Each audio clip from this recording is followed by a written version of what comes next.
Welcome to Launceston Arena for finals footy. That's right, TSL finals footy. Two massive games here today at Launceston Arena. We cannot wait to call both of them to you live over TSL, Facebook and YouTube.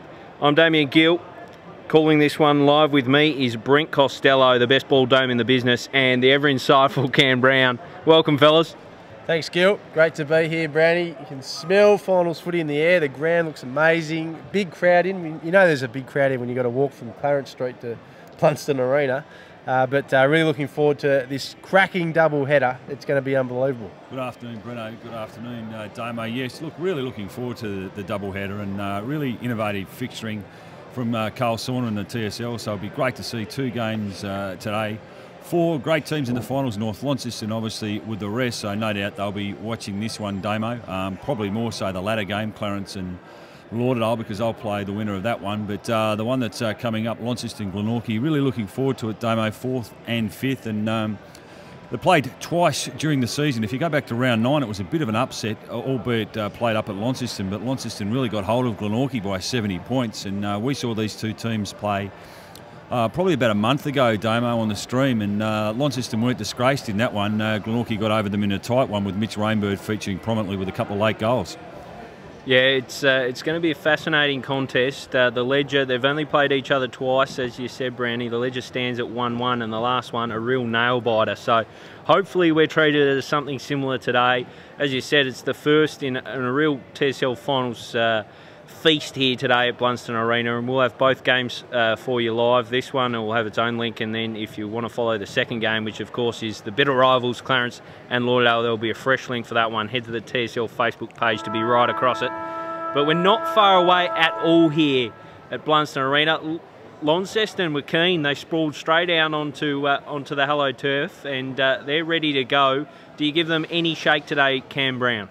Oh, look, I think they'll be very competitive in this one, and probably the interesting thing for the viewers that are just tuning in to the stream, a couple of lates out for both, well, one out for both teams, we believe. Sam Rundle is a late withdrawal for Launceston. Didn't play last week, and it was mooted that he was rested, so disappointing that he hasn't got up for Launceston. We also believe that who else is Harrison Gunther is in late inclusion for Glenorchy. How could you forget him, Brownie? In replace of Will Atkins. So that'll be really interesting to see what that does for both teams. But to answer your question, I think Glenorchy for mine just by a couple of goals, Damo. I really like their back half, and if you look at statistically, they're I think the second best defence in the competition. So they're pretty hard to penetrate.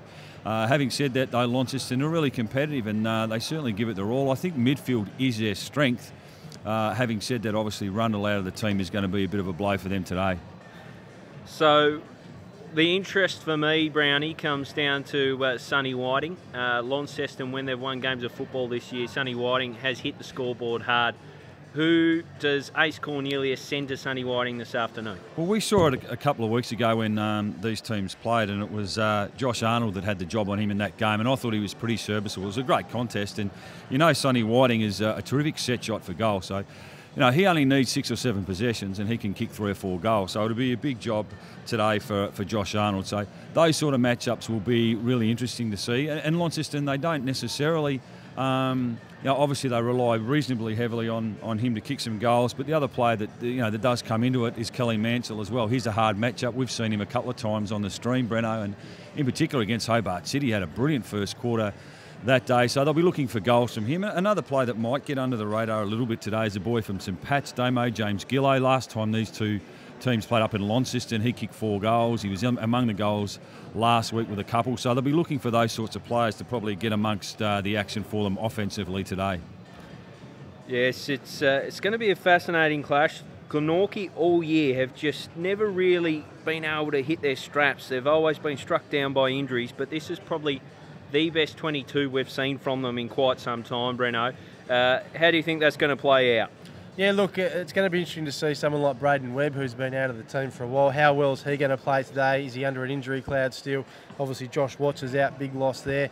But Glenorchy in unfamiliar territory, aren't they? They've been the dominant team of the competition the last couple of years, but today they find themselves in a do-or-die clash, and Launceston, what an opportunity for them. They finished 8th last year. They've risen up now to finish 5th this season. They haven't played a final since 2013, you forget that, so it's been a long time between drinks, between finals matches for Launceston, so they'll be up and about, and I'm really looking forward to this one, Brownie. It's going to be a cracker. Yeah, and look, I'm intrigued to know just where Aaron Cornelius sees his team at the moment. I think he's come out and said this is one of their strongest teams in the lineup, as Damo suggested. And look, there's a lot of experience. We know some of the players that are not playing with them. A few of those boys that have gone to Asperley in French, Hayden and Joseph, but there's still the nucleus of a lot of experience in their team. I reckon they've got 12 or 13 Mariners that have started playing footy 5 or 6 years ago. So they're a confident team when they're up and running, particularly with their foot skills. If they can get their hands on the footy, and particularly in that midfield, it is strong. Someone like Reece Mott's had a terrific year, Damo, a very consistent year. You mentioned Braden Webb.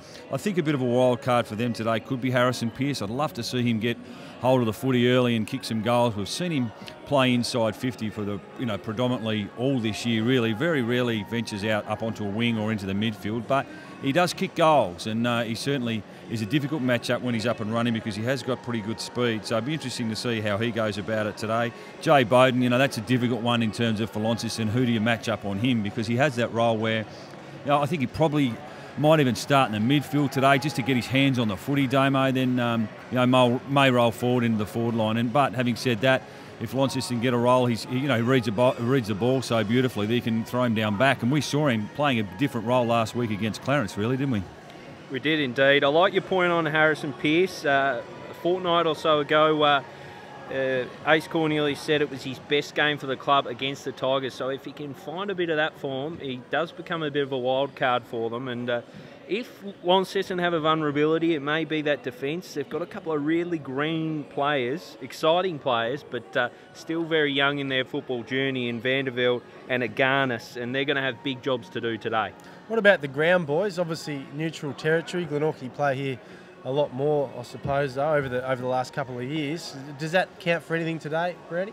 Oh, look, I don't really think so, and I'm really pleased with Aaron Cornelius' attitude. He's happy to play at the best grounds in the state, and obviously the best ground in the south is Launceston Arena, and up north it's obviously UTAS Stadium. So, look, he's embraced the opportunity to play here, and no, look, I don't think so. We've seen Lonnie play here recently against Clarence, and I thought they were pretty competitive. They are a competitive team, aren't they? They're difficult to necessarily get a break on and all of a sudden get a roll on, because they do fight pretty hard. Definitely getting Sam Lonigan back today will help them.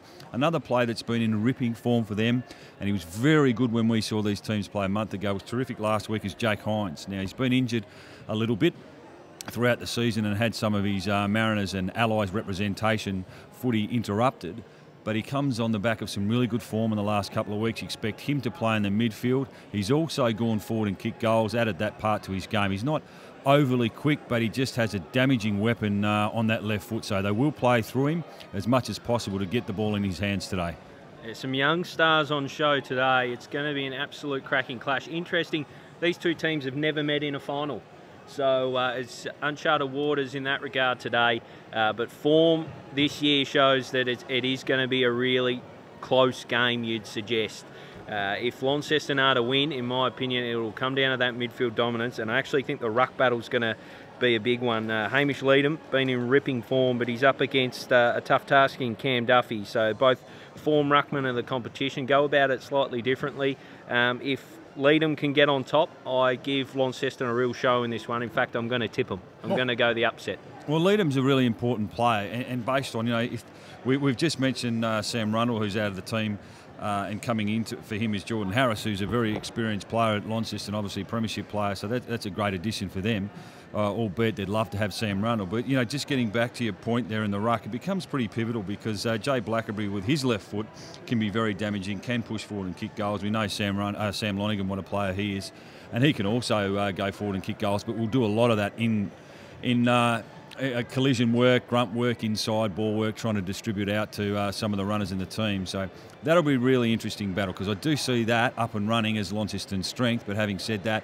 Glenorchy are also very strong in that particular area. So look, it'll be a fascinating game. In terms of Launceston's experience, and you mentioned these two teams haven't played in the finals as Launceston run out now. They still have different players that have played in premiership teams at Launceston. We know Kelly Mansell played in the premiership at South Launceston.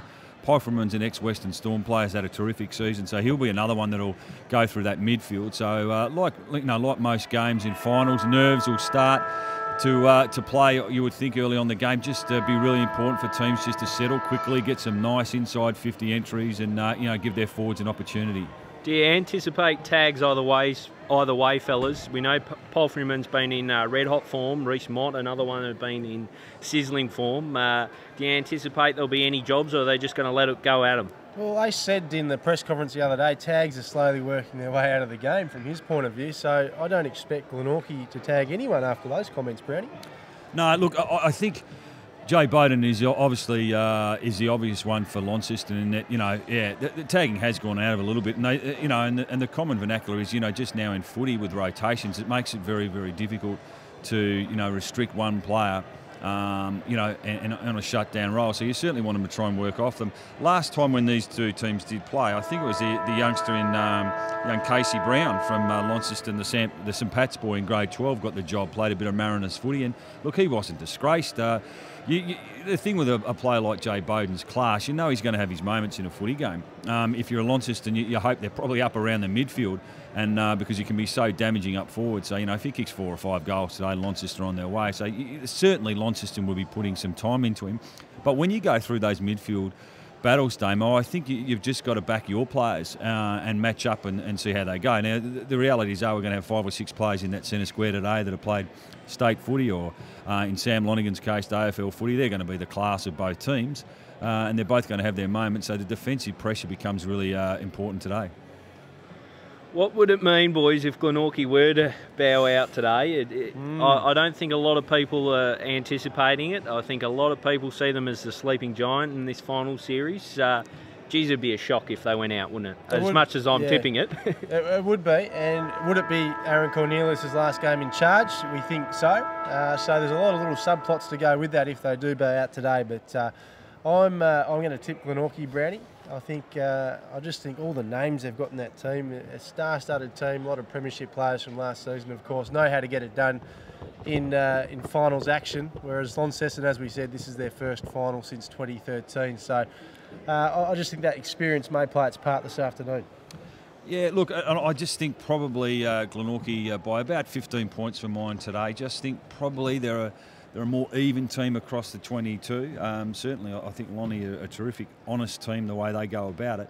But look, I'm really looking forward to this one. And as you say, Damo, it would be a surprise if Glenorchy would go out today. And Launceston, we know how competitive they are, so we're all set a couple of minutes away from the start. Very interested in how this Glenorchy team come together and how fit some of them are. I saw Braden Webb at last week's game in a moon boot, so I'm just interested to see how close to 100% he is. Likes of Cam Duffy, Mitch Hills missed last week, he's back in, and I guess one talking point is they don't have Josh Watts. He didn't get up for it, so interested to see how that plays out. But I think we're all expecting a very combative game between two teams that just go about their work very admirably inside. So not far at all from getting underway here. As we thought too, Damo, it is Josh Arnold that's picking up Sonny Whiting. He's starting deep in the goal square. Mitch Hills is picking up Nathan O'Donoghue. Sam Lonigan starting outside the centre square. He's at forward. The moment being manned up by Jordan Arnold on the half-forward flank. Some juicy matchups. So the siren sounds and Brent Costelloe to get things moving here at Blunston Arena. Can't wait for this one. Big double header of footy this afternoon. Do not go anywhere. Finals footy underway for 2017. Cam Duffy's in there. As we said, he missed last week, but it's the Blues that get their first chance at it. Lonigan is there.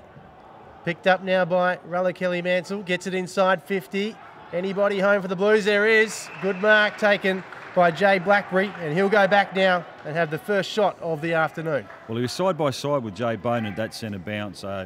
Whether or not you can attribute that to Joe, I'm not too sure, as that one was moved in the stoppage. We mentioned about the tagging before the game. Just an interesting one there was just certainly in the centre bounce. Brodie Pfeifferman was actually picked up by Daly. So whether that's a job, a shutdown role for Glenorchy and Callan Daly, we'll wait and see. Jay Blackberry been a great player for Launceston for a long time, and he gets them off to the best of starts. in this final this afternoon. They get the first major, 6 plays none. Well, it's just important to get scoreboard pressure on, isn't it, early in a finals game? And Jay Blackerby, we know, spent time obviously at South Launceston, Western Storm, and he's a beautiful kick of the footy, and he's so damaging. And it's even more impressive when he can push forward and get his hands inside 50 with a mark that was really unattended in many ways, and he was able to kick it straight as you'd expect from a player of that quality. So Launceston edge ahead here. Just a minute 20 gone in this elimination final. The Premiers against Launceston. Duffy comes in, swats at Glenorchy's way. Jay Bowden can't gather. It's picked up by Blackberry. Gets a handball out, and they'll run it out of defence now. Dunellen, a kick out in front of a couple of runners, one of them being Power Freeman. Tries to gather. It tips out. He can't pick up the pill. It's Shepherd there. And it's a good bit of work in the finish, and it'll end up with that man Shepherd, and he'll move Launceston forward. Suspect moustache on Shepherd, just quietly. He looks inboard, and that's where he heads, looking for Tyrrell. It's cut off by Rainbird. He was deadly last time these two teams met. Finds Joseph. Joseph turns around, goes long and strong in Reynolds' direction. Fisted away by Vandervelde. Hines will track it down. He's met in a massive tackle by Reynolds, brings him to ground, going nowhere. Ball up. Well, Ben Reynolds is an important player. Can play at both ends of the ground for Glenorchy. He started forward today. We saw him flip-flop around a little bit last week against Clarence. So it's Launceston now. Hines, who's been in the news this week, off to the state draft combine. Ball right near that boundary line. It's managed to stay alive though. Lonigan juggles it, can't control it. Still at the ground. Bowden's in there. Oh, he's dropped a Bowden early in this one, Cam. Another ball up. Unforgivable from the #1 ticket holder at Glenorchy. Underway again.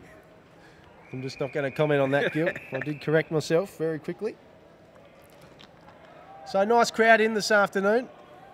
All tiers open here at Launceston Arena. And as we said, had to park a mile away to get into the ground, and no doubt the crowd will grow as the afternoon goes on, with the big grudge match coming up this afternoon a little later on. Ball's out. Mott's there for Glenorchy.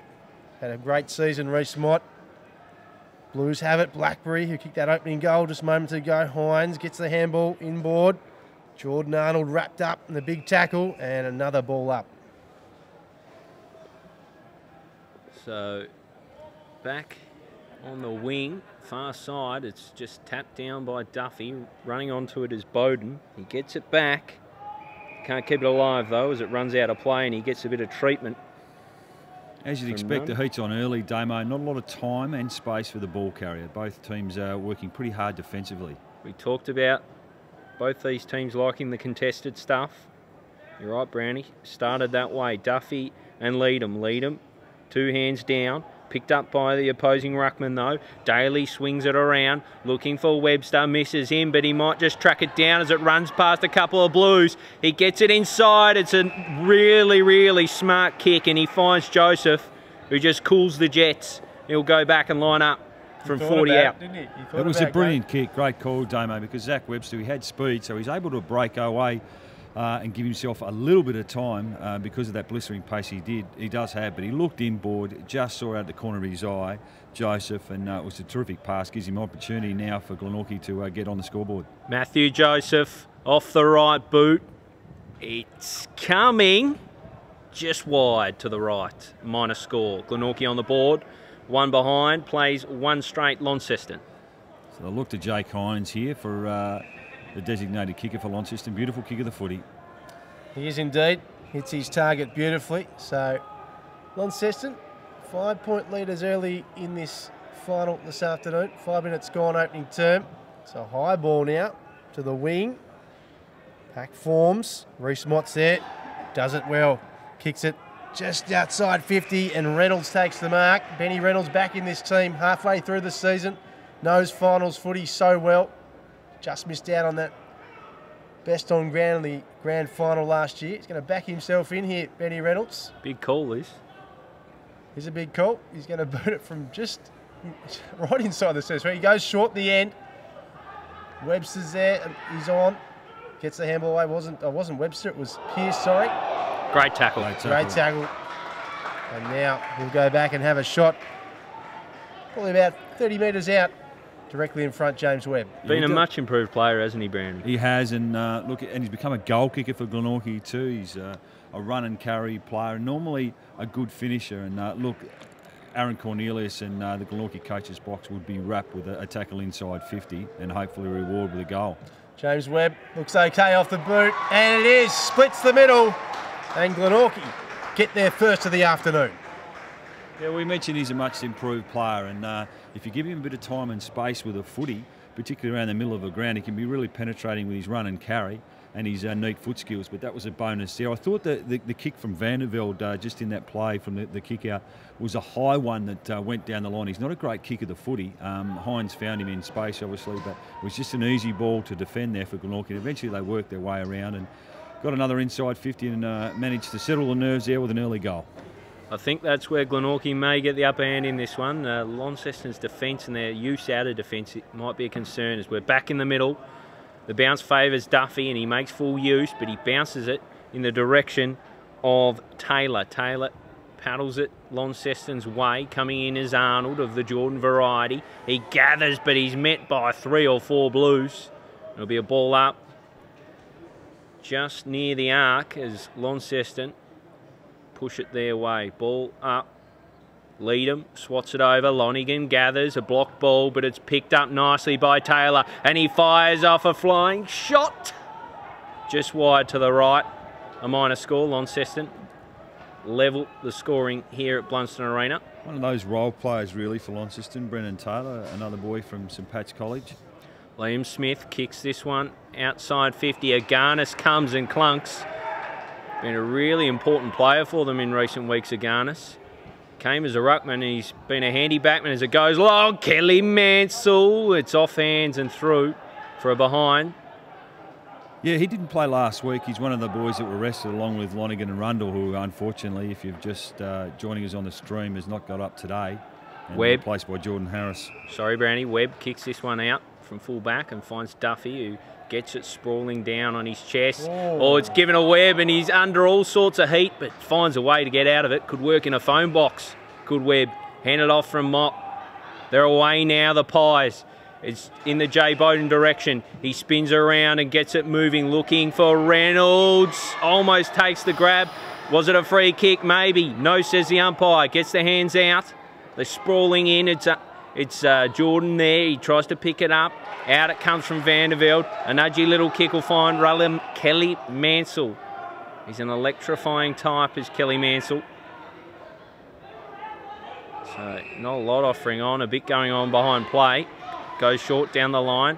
It's picked up by Nunn. Back inside to Kelly Mansell. Sells him into a bit of trouble. He finds a runner in Brown. Brown gets it on the boot over the back. It's Whiting. Can't take the grab, but it's still there for him if he can race onto it. He's met by Webb, and then Dilger comes in. Wins the ball for the Pies. They should deal with this one. Spilling out the back, Jordan Arnold. It's paddled by O'Donoghue. Still there. Dilger tries to run through, and he's held. It'll be a Glenorchy kick, and that'll just release the pressure valve. We thought Jay Bowden would start in the middle, and it's not a bad move already with some early touches. He'll just settle Glenorchy with his foot skills, and obviously will push forward later on this game. So the Pies run it up the wing, inside 50. Umpire's blowing the whistle. Well, that's a disappointing free kick because the kick coming inside the forward 50 didn't favour Glenorchy at all. There you go. Well called, Brownie. So the ball coming back. I didn't see what it was for, Dame. It might have been a free kick off the ball after the kick, was it, from potentially the big ruckman? Anyway, the fact is, Brodie Rowbottom has the footy. Played pretty well last week for Glenorchy against Clarence. He'll kick from just inside 50. I'd love another one here, Glenorchy, to hit the front for the first time this afternoon. His kick is a wobbly floater. Still in the hands of the Pies, though. Well done by Williams. And, oh, well done by Glenorchy, and Callan Daly takes a mark right in front of goal. And will go back and kick from about 30 metres out. We've seen a bit of young Daly, haven't we, Damo, since he's come into the team, and he's really competitive. He's a real goer. I'd say the coaches and the players love playing with him, but gee, it'd be a bonus today in a defensive midfielder role if he can get on the scoreboard. The pocket rocket kicks. It's just off to the right. No, it's bending back for a goal. So Callan Daly puts Glenorchy in front, and they lead this one now by 5 points. Well, it was undisciplined from Launceston.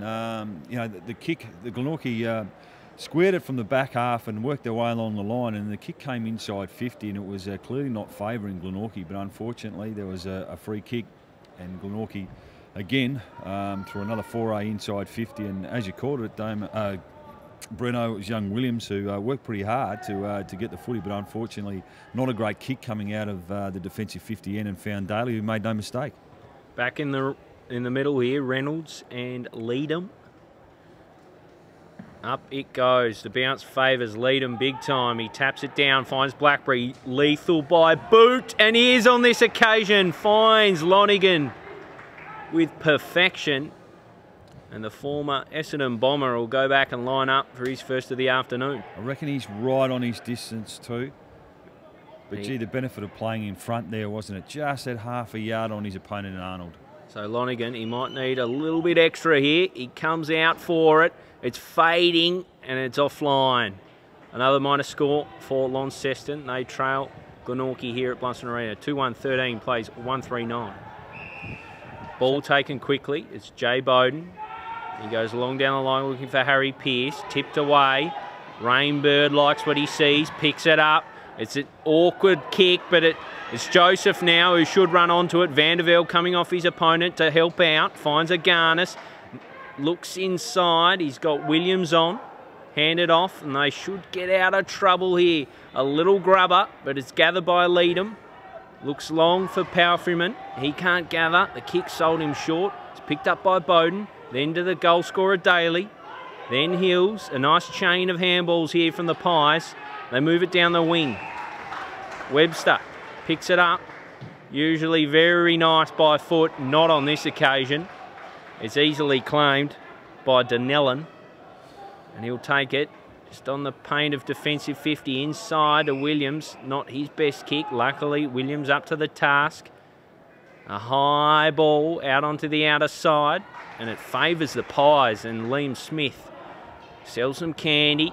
And then has his ball blocked by Kelly Mansell, and now Kelly Mansell's away. A little kick over the top. They might just get away here with Gillo picking it up. Measures a scrap out of handball. Dilger picks it up. Finds Reynolds. And back again for Dilger. On the outer side, Banks Smith. With a bit of pace. He finds Rainbird on the chest. Started well, turns Rainbird. and burns. Looks long. Vandervelde in best position. Can't bring it down. Donnellan bustling in there, as is Vandervelde again.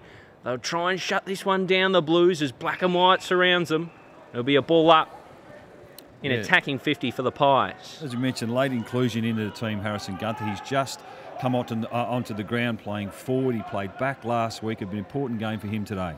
Pretty good the last few minutes. Glenorchy, as the Blues running out of defence. Kick goes over the top. Oh, big high tackle from Reynolds. It was too high. So the free kick going to the Blues, of course. Savage, Aganis. Kicks a high one. Finds his target, though. The Blues inside the centre square. Oh, the mark was juggled but taken. Pushed further off to that wing now. 4 points to the margin. The Blues drive it inside 50. Anybody home? Lonigan's lurking. He's got two players to beat, though. Does okay, but wrapped up in the end and holding the ball. So free kick going the way of the Magpies. It's a shame there because it wasn't a bad build-up from Launceston, which started with a free kick to none. Jordan Arnold pushes it forward to Bowden. Named the RACT Player of the Year during the week, of course. Here's Braden Webb back in the team this afternoon. Butterworth's there. Does well, but his opponent's there as well in Vandervelde. And now they're away. The Magpies inside 50. Pearce is there. Kicks it off the ground, but unfortunately out of bounds on the full. So it'll be a Launceston kick. Bit of discussion going on though. Dinellan with the footy in his hands is an interesting player, Damo. We know he's had a bad injury and it cruelled his Mariners year. He is an important player because he normally kicks it pretty well by foot, but he has lost form throughout the season. Has been dropped, but back in the last few weeks. Had an indifferent year, Dinellan. He's played a bit up half forward. He had a really good game against North Launceston there and off half back, and his use is damaging as it is on that occasion. Long down the line, looking in the Harris direction, just swatted away by Josh Arnold. The Pies fans are happy with that. I'm a massive fan of Josh Arnold. Seen him play a lot of footy, and G doesn't get beaten very often. He's very disciplined, sacrifices his own game, but he's pretty competent, obviously, with the ball in hand. They've played a lot of footy, that back six now with Glenorchy with each other, and they're really comfortable with ball in hand. That is why you favoured them, Brownie, and it's looking at good calls. The ball comes in, shallow throw, straight down the Pies' way. Kick coming long for Gunther. Vanderveld gets a fist in there. It'll be Brown that comes across to cut it off and finds Dinellan. Back inside for Vanderveld. He fumbles and bumbles and back for Dinellan. Brown does well in very little space. Gets it long down the line. A contest. Punched away by none. It'll fall okay for Taylor. Gets it on the boot. O'Donoghue over the back of him. The two number 9s race inside 50. Josh Arnold there first. Turns around. Does well. But his kick leaves a lot to be desired. It's out on the full. Yeah, don't want to be critical. He probably could have hit up Liam Smith there just with a 15-metre dinky kick if he wanted to. He chose to go long. So short kick to Shepherd and then back for Kelly Mansell. If you're Glenorchy, I don't think you mind too much Kelly Mansell getting the footy up on this area of the ground. I reckon he's more dangerous inside 50. Over the head of Powerfreyman. We haven't seen too much of Powerfreyman so far. Very quiet. Negotiates it. It goes to Jordan Arnold and then to Mott, who very rarely wastes it. Finds Braden Webb, the skipper. Cuts a pass through. Finds his brother. Oh, he's met late by Agarnis. The kick finds its target though, and it'll now look for Harrison Gunther, who comes out and leads for it, but he fumbles and can't take the grab. Should have been a gimme. Comes long down the line onto the broadcast wingers. None with the ball. Looks ahead. Not a lot offering on. Goes for O'Donoghue. Tries to get the big Dukes out. Can't gather. Well, I mentioned Harrison Gunther there before, Damo. That's his bread and butter, leading up at the ball carrier. That's where he's looks at his most dangerous as a player, and he was hit with a beautiful lead. Just lacking confidence for mine. Jake Nunn is an interesting player, Damo. His first year of footy at this level since coming across from Bridge North, and he's played some pretty good footy this year for Launceston. 4 points to the margin in this one as we approach time on in this first quarter. O'Donoghue bangs it inside 50 for Launceston. No one can take the footy. Jordan Arnold eventually does. Gets a nice handball off to Mott, who does the short kick. Wasn't his best work. And now Williams picks up the footy. Drives it long, and his opponent Kelly Mansell's, his teammate Kelly Mansell's there to collect the footy, but unfortunately goes out of bounds. Boundary throw in. Just the skill level is off for both teams at the moment. Launceston have had a few inside 50s, but they'll be concerned the way that Glenorchy are rebounding out of the back half, but they're having difficulty transitioning that ball movement from the back half into the forward line for inside 50 entries. Mitch Hill's in the ruck for Glenorchy. Tapped away by Daly. Lonigan's there. Daly throws himself onto the footy again, and the ball won't go too far. Umpire's letting it go for a little while though, before he eventually blows his whistle. So big afternoon of footy coming up here at Blunston Arena. Of course, this Glenorchy-Launceston final followed by the huge clash between Clarence and Lauderdale. Don't go anywhere. Daly picks up the footy. He's wrapped up by Lonigan though, who gets the footy back inside 50. It juggles the boundary. Kept in play. Webb's there. And now Launceston are away. A little toe poke kick. Doesn't go far enough. And now Glenorchy do well through Dilger. Handball over the top to Mott, who's wrapped up. Gets out of it though. Jordan Arnold. Oh, and now Launceston. They have a shot at goal through Smith, but it's off to the right. Minor score.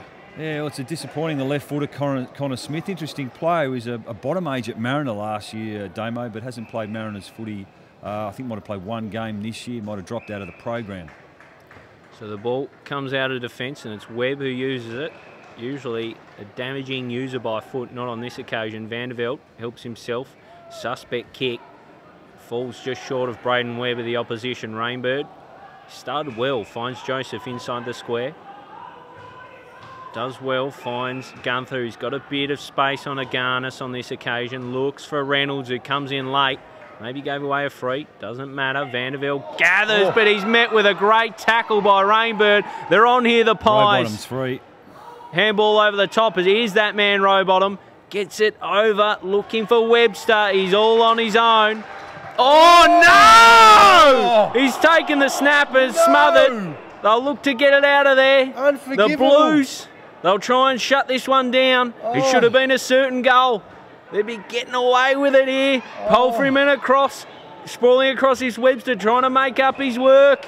Kicking in danger, I think you'll find. Oh, my goodness. And it'll be a blue kick. I actually had my head down, Damo. After he took that mark, he obviously tried to kick it across his body. Agarnis, short for none, and finds him. He played on and took it quickly, and I have no idea why. He tried to snap it. Well, he's 15 metres out. Dear, oh dear. It's the simplest of kicks. That can be costly in a finals game as it comes down the broadcast wing and is met by Palfreyman. He's been quiet. The Blues will want him to get in the game. It's been one of their prime movers this season. A 30-metre kick and a big pack forms over the back. It's Gillow and he's met in a big crunching tackle. Going nowhere, the youngster. There'll be another ball up. Just the 3 goals kicked in this first quarter. 2-1-13, plays 1-4-10, 3 scoring shots to 5. James Webb's there for Glenorchy. Ball racked up, another ball up. Thoughts on the first quarter then, Brownie, so far? Is there a winner so far out of this game? It's close. Well, Glenorchy look the better team, but they're only 3 points in front for mine. Gee, it's a costly miss from Webster going back a few minutes ago. Reece Mott's kick is out on the full. Well, not so much a miss, it was a poor decision, obviously.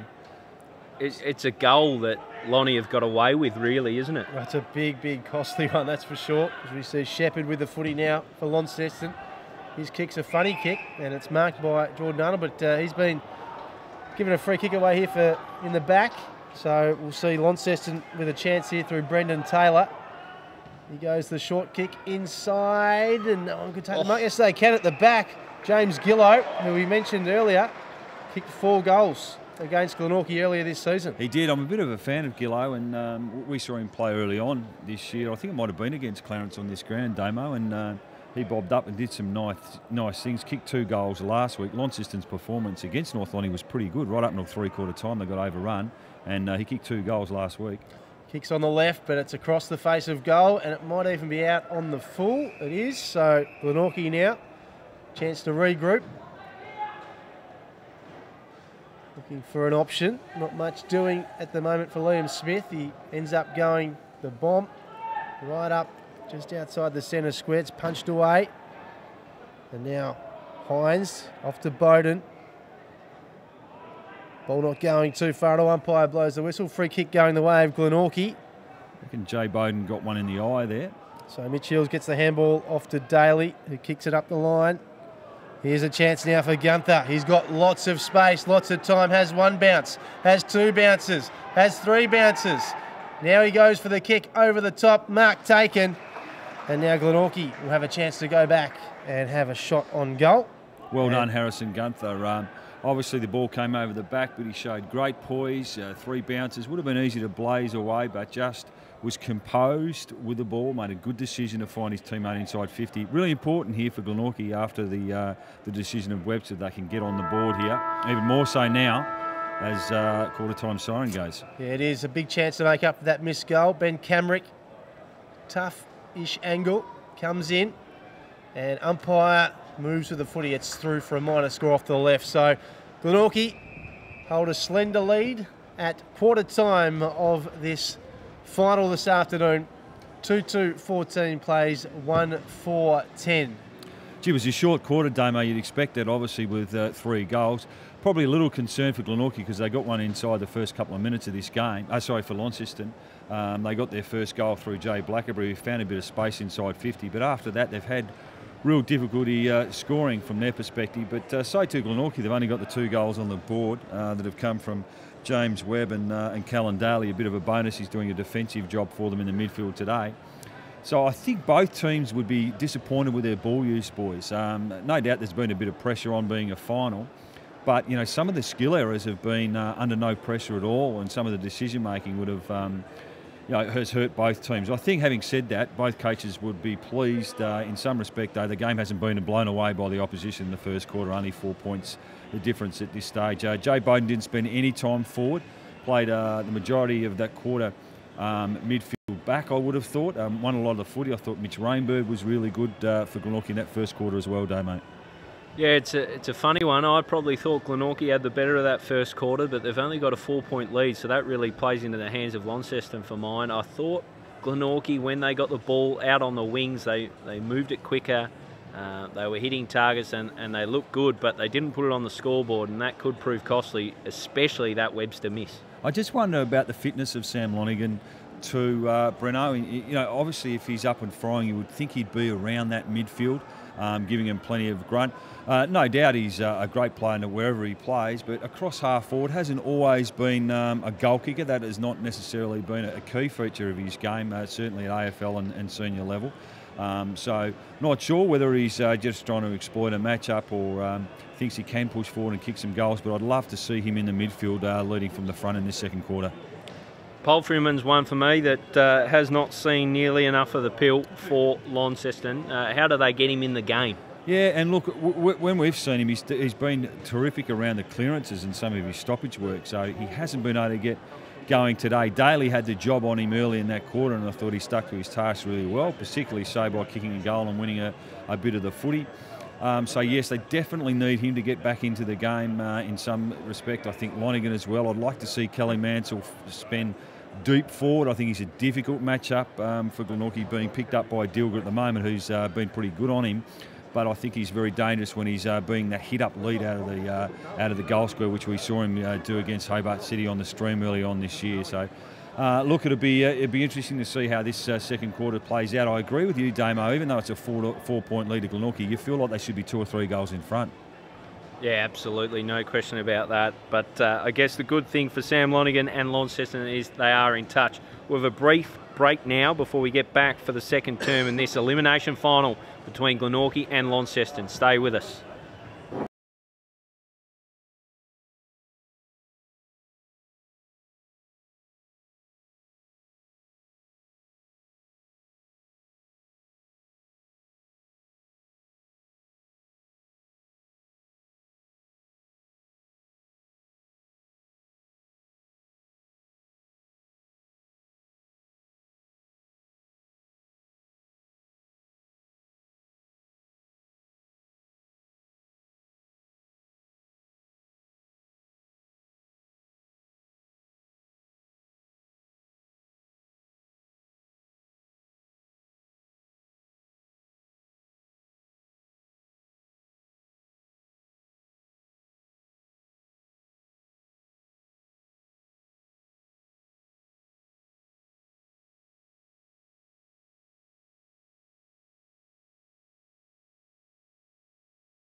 So back for the second term here at Launceston Arena. Elimination final between Glenorchy, the reigning premier, and Launceston, who haven't tasted finals since 2013. So far, Glenorchy with a slight advantage, 4 points. What do we expect from the second term, fellas?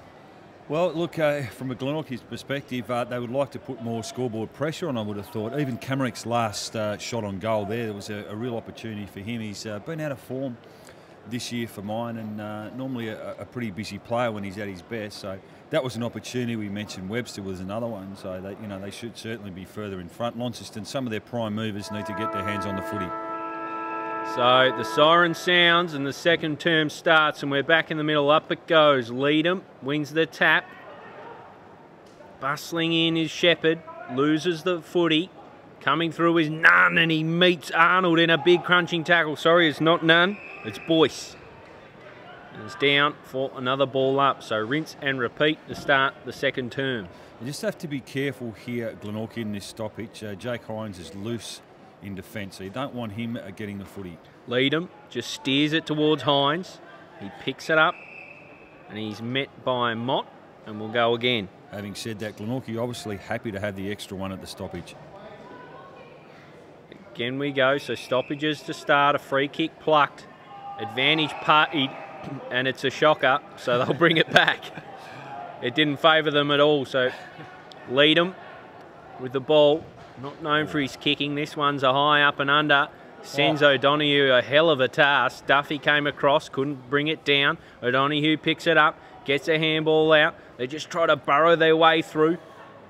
A tackle there, and O'Donoghue again. Duffy spins around high. It'll come down with snow on it. Across to Nell, and he was late. Didn't meet the footy. Hines tries to pick it up. Pearce gathered by Agarnis in a tackle, brought to ground, and happy about it, I think. Yeah, great call. As is the way with the modern footy these days, Damo. The coaches just don't want you to cough it up when you're on the ground. Wear it. They'll sometimes wear holding the ball, but definitely don't give it out like Harrison Pearce. Well done. So Leadham, fist over the top. Mott does some good work on the ground. Can't quite find Daly, but he does better on this occasion. A bouncing ball. Reynolds might just gather. Just trickles towards Mott again. A couple of involvements in a couple of minutes. Daly just tries to shovel it their way. Agarnis does well in traffic. Nice couple of side steps from the big fella. And he'll look for Gillo. Juggles a mark. And he got a free kick for his troubles. We just have to think his way through it here because Cameron Duffy's sitting right in the hole. So, good call, Brownie, as Gillo goes long down the line. Looking for Nunn. Bustling in was Duffy, a big golden fist coming across.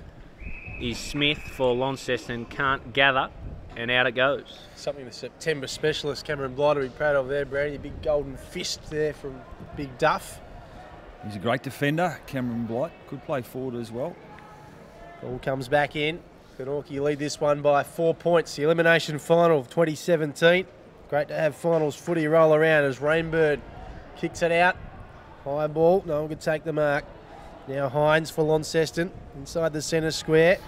Oh, big tackle from Braden Webb. Daly now for Glenorchy. Kicks it forward. And good strong mark taken by Jay Bowden out in front. What a star he is. He drives it inside 50. No one home for the Magpies though. Vandervelde couldn't hang on to it. Mitch Hills is in there. Agarnis now for the Blues. He drops the footy. Harry Pearce kicks it round his body. And punched over by Camerick for a boundary throw-in. Yeah, the kick inside 50 there from Jay Bowden. He really needed Mitch Hills to be leading up at the ball carrier. He's caught from behind. So right in front of the Glenorchy goal here, this throw-in. What can they do, the Magpies? They'd love another one to extend this lead out to 10 points. It comes in, Leadham and Hills. The 224s go at it. Rainbird takes the footy to ground. Umpire said play on, but the ball is going nowhere. And another ball up. So 2-2-14 plays 1-4-10. Nice crowd in. Bit of support for Launceston too. Good to see the Blues fans travel down for this one. There's certainly a few dotted around the crowd. Here's Webster steaming through. Gets the handball away. Can he get his own footy back? He doesn't. Vandervelde's there. Mott for Glenorchy. Ball to ground. Still alive. And the Blues, are they out of trouble? No, they're not. Bowden kicks it. He's intercepted though. gets his footy back. What a great player he is. Reece Mott dives onto it, and it gets held up for another ball up. Just wondering, Jay Bowden been terrific in the first quarter. At some stage in this quarter, I wouldn't mind seeing him push inside 50. So very dangerous when he's one out. Mitch Hills taps it away, right on the 50 arc. Here's Bowden again, turns around, wheels around, kicks it inside 50. It's all Launceston though. Hines couldn't get it to Garnis. And now Camerick gets the handball off to Gear. Gear, a high ball to the square. Bounces through for a minor score. They look threatening, Glenorchy. Haven't put it on the scoreboard at this particular point in time. Zach Webster does look dangerous. He's always been a 12 to 15 possession man normally. Doesn't need a lot to hurt you. So the designated kicker, Hines to Boyce. Boyce a little one over the top to Gillo, sold him a task. The youngster was up to it. Shepherd away now.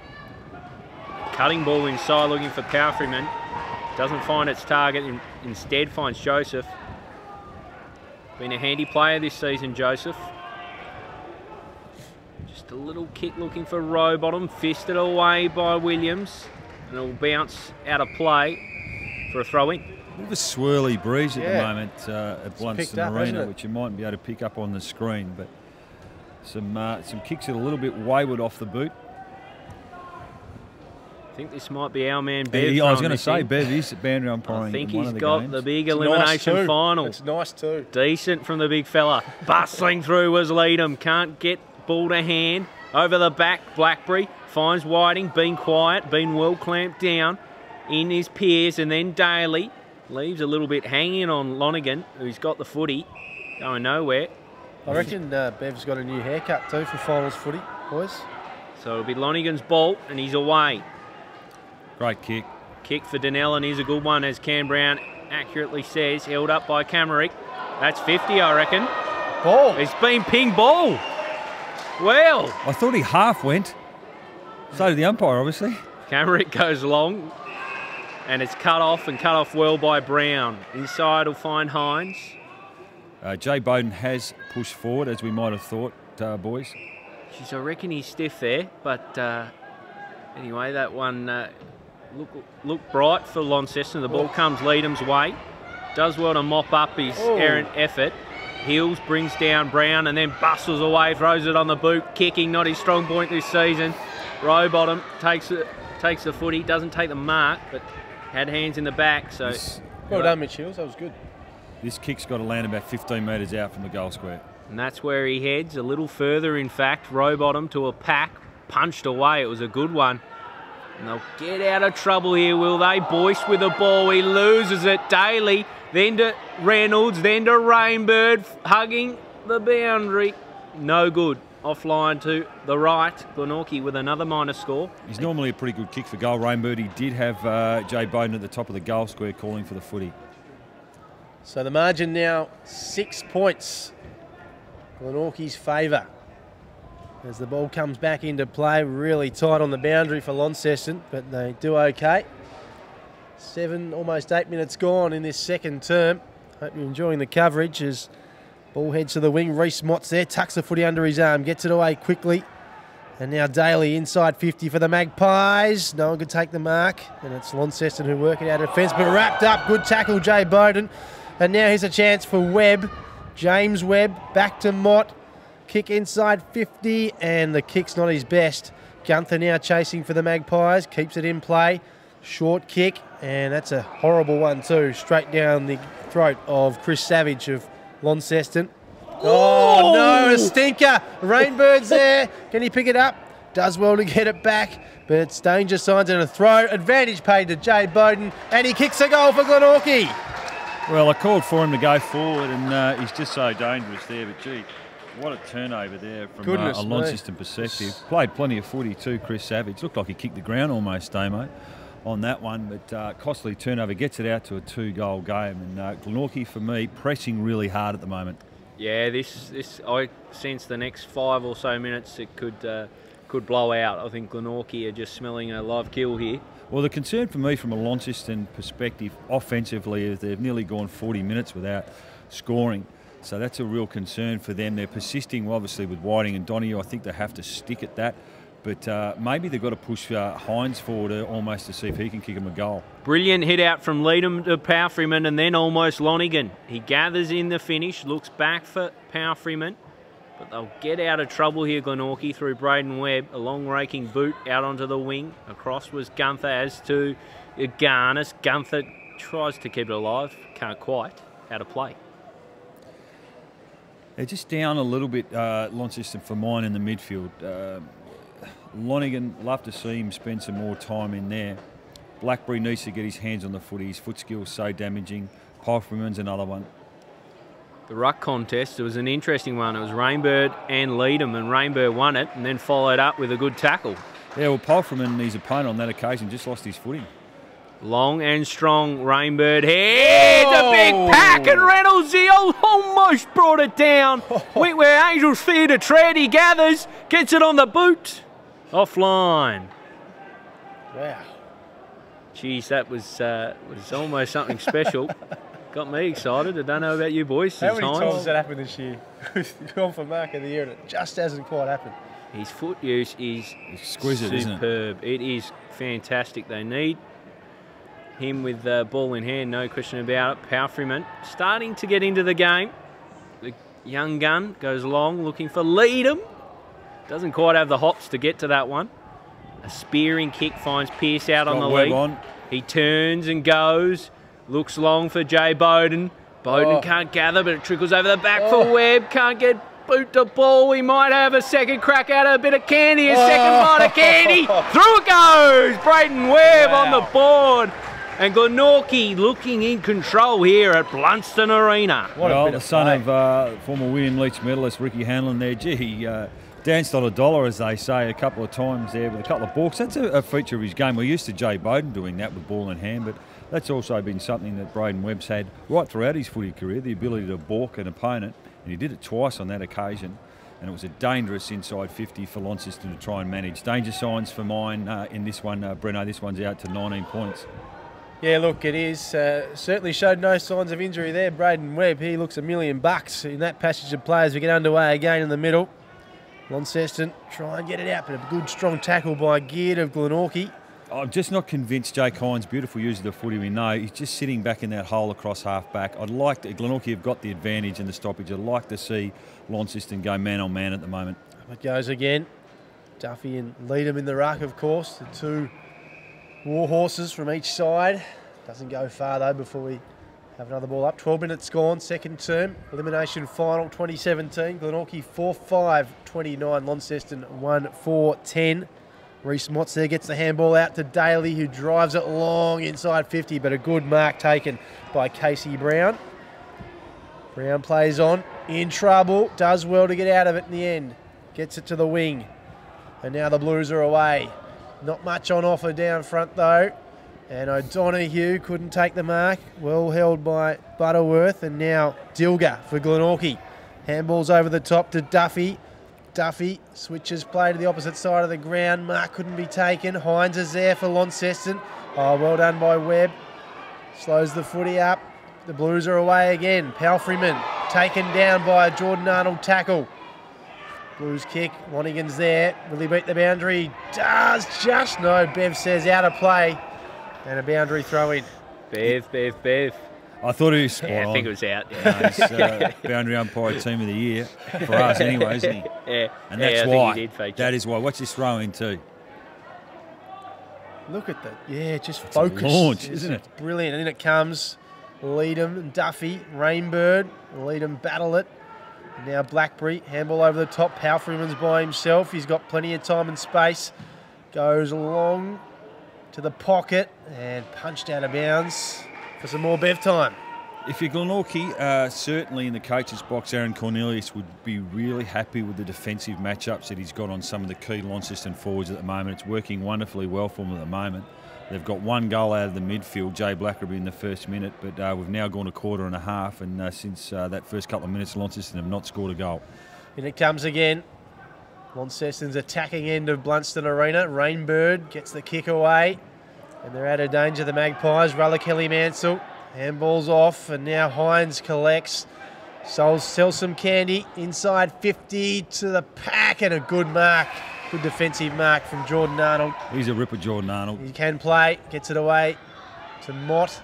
And Mott and Whiting. Whiting tapped it down, gets the footy back. And now the Blues, can they muster something here? We see none wheel around. And Butterworth there for Glenorchy. Sees it over the boundary line. Well, this is an opportunity for Launceston. A couple of repeat inside 50s here. They have to lock it in and score. They're just lacking a target for mine, Brownie. Yeah, Donnie hasn't really looked like it. Whiting's been well held by Arnold. Kelly Mansell hasn't got involved offensively yet. It comes on in, and it's all black and white, but it spills out the back, and Brendan Taylor gets it on the boot, but offline. Another minor score for Launceston. They're 1-5 now. Been inaccurate. I think it's the sort of day where they've got to make the most of their opportunities inside 50 if they're any sniff. Jordan Arnold, been good. Plays on from full back. A lovely kick finds Rainbird. He's had a good afternoon for mine. Yeah, playing very well. He's a bit of an enigmatic type, is Rainbird. Looks inside and finds Mott. Great kick. Mott, quick to move. Out for Daly. The little pocket rocket. Gets it motoring. Looking long. Oh, that's a terrific it's a mark. fantastic grab. Absolutely tremendous by Rowbottom. He turns around now in a bit of a daze. Goes long looking for Jay Bowden. Can't quite gather. He might be able to just get it off the deck. Oh. Hines bundles it through. Just does not lose his feet, Jay Bowden. I mean, he was nearly marked that footy, but he's just cat-like. Oh. Hines out for Palfreyman. He's just a touch off today, I think, Palfreyman. Picking up his Pierce. He's crunched in a tackle. They all get on top. Stacks on. Ball up. Yeah, it's difficult to know where the goals are going to come from for Launceston at this particular point in time. Maybe you just push Kelly Mansell one out, give him 5 or 10 minutes deep in the goal square. O'Donoghue and Duffy, contest halved, picked up by Pierce. He's crunched in a tackle by Blackberry. Extracting it was Taylor. They should be away now. Oh. They run themselves into a bit of a trouble through Brown. Over the top for Gillow. Gillow has Gunther to contend with. And luckily the boundary saves him. Gunther into him. It was a hard tackle there from Harrison Gunther. Good to see. Not known for his tackling, is he? So you're right, it's good to see as a couple collide on the wing. It's Duffy down. No, O'Donoghue steals. Goes long. But his kick is errant. It's out. I actually don't mind the move of Donoghue into the ruck just to try and get him involved in the game.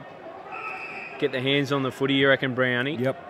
Josh Arnold switches, goes back for Dilger. Gee, they do this well, Glenorchy. Mott's been prolific. He's had a lot of the ball. Kick inside for Duffy. Just gets it right on his laces. Over the top, he's got Jordan Arnold, I think, who's just kept on running. He looks to bring it inside 50. The ball's blocked back for Mott. Snaps around. Contest here. Hines under it. Coming in was Rainbird. Then Blackberry, then to a Garnis, and wobbly old kick from Williams sells him into a bit of trouble. The kick comes long from Butterworth, but it's out to the right. Another minor score. He can be a goal kicker for them too, Butterworth. We've seen that numerous times throughout the season. So normally we'd get that. 11 shots to 6. It's all Glenorchy at the moment. Where are these goals going to come from for Launceston as Palfreyman kicks it inside the centre square. Mark couldn't be taken. Mott now. Short kick finds Webb, the skipper. He loads up from 50 and gets a nice kick into Geared. And he'll go back now and have a shot from about 35 metres out, slight angle. Gee, it's been all Glenorchy really. Even the last 15 minutes of the first quarter, I thought they had a lot of possession, but weren't able to make a case on the scoreboard for some of their work and efforts. But in the second quarter too, they've just controlled the football and their opportunity now to kick their third for the quarter. So Johnny Geared, chance to make this one 26 points as we approach time on second term. Kick looks okay off the boot. Umpire doesn't move too much. It's a goal. And Glenorchy in control here at Launceston Arena. Well, that's 5 individual goal kickers for Glenorchy. Makes it difficult for Launceston when Glenorchy are getting different avenues to goal. The counter side of that for Launceston, gee, they just can't buy a goal at the moment. They don't look threatening at all. They haven't been able to get any penetration and reliable inside 50 entry to give their forwards a chance. I'm just wondering whether it's time to to put Jake Hines around the contest in the middle of the ground, see if he can hurt them by foot. We know he can kick a goal as well. At the moment, they've seemed to persist with him as half-back, a loose man in defence. I just don't think that's working for them at the moment at all. Kelly Mansell pushed forward though. You called for that, Brownie, as Duffy brings it down to Jay Bowden. Back in the middle, rides the tackle, and drops it off. But unfortunately, he was swung too many times. Brendan Taylor ball. Been okay, Taylor. He has indeed. Taylor looks out to the left. Rudler, Kelly Mansell. Arriving was Dilger. Punches clear and out of play. I don't want to harp on the point, but I will. Damo, 26 points at the moment, and Jake Hines across half-back. I just think Launceston, if they don't watch it, Glenorchy get a couple of goals here, and this game could be over. Even Lonigan as well, still playing forward as the ball comes in. O'Donoghue slaps it down. And it's going absolutely nowhere as Joseph is met in a tackle. I just think Hines, if he can be forward of the centre with his foot skills, he's probably the player that can really hurt you by foot and give some of these players we're talking about from Launceston that haven't been able to get into the game in their forward line. Out they come Glenorchy, James Webb, and then Mott, usually a good user. This one, not his best, but Rowbottom might be able to mop up. Williams comes in, steals for the Blues. They might be away now. The coach, Lonigan, just steers it towards goal. Picking up was terrific bit of work by Connor Smith. He raced on in. I thought it might have bounced through, but Connor Smith onto it and puts it through for a much needed goal for Launceston. Well, it's a great kick by Sam Lonigan. It looked like he looked up, had the presence of mind to just see that Connor Smith was running into that space. Just from what we could see there, pulled the kick a little bit, waited for him to run on the goal. He's an important player, Connor Smith, the left footer. Mariner we mentioned as a bottom ager last year, but unfortunately I think might have dropped out of the program this year in his draft year, but still can play some great footy for Launceston. Gee, that was a badly needed goal. Back in the middle, so it was a needed goal, Brownie. You are not wrong as it goes back inside Launceston's attacking 50. Here's a chance for another one. Look at go, it's a good one too. Well done, Brendan Taylor. And two quick ones in the space of 30 seconds sees Launceston right back in it. Well, the boy from St Pat's did really well, didn't he? He didn't lose his feet, and it was up against quality opposition in Arnold in that marking contest. And all of a sudden, it's unbelievable, isn't it, footy? They've probably gone 45 minutes without scoring a goal, and all of a sudden they get 2 goals in a couple of minutes. We're back to a 14-point ball game. Bang bang, and Lonigan into the middle, last contest and this one. So. The magnets are being shuffled, Brownie. Well, you saw the benefits there. Polfreman, who's a great clearance player, got the hands to Boyce for that inside 50 entry. So love the fact that Sam Lonigan's in the centre bounce. So up they go, to form ruckman. Polfreman picks it up off the hand of Leadham, and he was being held. So it'll be a free kick. Polfreman starting to get into this game. Being one of the players of the season. He's got a Garnis running short. That's where he heads by hand. Receives it back. A long kick inside 50, not too many targets. Lonigan arrives and arrives well. Takes the mark. The coach. He's always been pretty competent overhead, Sam Lonigan. And gee, they've had a purple patch here for 5 minutes at the Launceston Footy Club. If he can get on the scoreboard here, we're back to an 8-point ball game. So Sam Lonigan missed a lot of footy. Crossing the arc. Off the right, it looks good off the boot, but does it have the journey? No, it doesn't. Touched over the line. Through for a minor score. This is where Launceston have to be really careful. They don't want an easy entry out of this back half from Glenorchy. 23 and a quarter minutes gone in the second term of the elimination final. And Launceston are back in town. Here's a Leadham. They get another inside 50, and now Whiting gets his hands on the footy. So you'd expect him to go back and have a shot here, Sonny Whiting. This would have definitely to be have a shot. Have to be his first mark inside 50 today. He'll definitely have a shot. And it came from a strange kick from Reece Mott, who's so normally reliable by foot, played onto himself and then just kicked it out to really no one in particular. No Glenorchy players seem to be within the vicinity of that kick. So Sonny Whiting, what a star he is. Ball what he's done, boys. It's a ripper. Sonny Whiting. The Blues are back. The Blues are back. 7-point margin, 5-7, 37, 4-6-30. Sonny Whiting, you star. Well, we mentioned these days he's around, you know, 8 to 10 possession player, but in from those 8 and 10, it can be 5 or 6 goals, and that's where he's so damaging. Not many players can kick that goal from hard up against the boundary line. Came out of nothing, really, and so is this resurgence from Launceston. Expect Jay Bowden to probably push now back in the midfield. I think he has gone in there as we speak. They just need to get their hands back on and respond here now, Glenorchy. Winning around the ball, Launceston. Paul Freeman bustling in, as is Blackberry. I think it is under that. Met with a crunching tackle. In fact, it's Taylor, a recent goal scorer. I really liked his game. I thought he was pretty good early when Launceston were down. Being part of this ignition. Picked up by Savage. Out to Palfreyman with some rare space and time to use it. So he'll look inside 50 and heads towards none. Tries to pick it up. It's a great pickup. Intervention by Glenorchy. Gathered well by Mott. Is piled forward now, looking for Braden Webb. Fished away by Williams, and he was blocked, so it'll be a free kick. Interesting, Webb playing a bit of time up forward, spending a bit of time up forward. He switches up, goes to a Garnis. Garnis likes to run. That's what he'll do.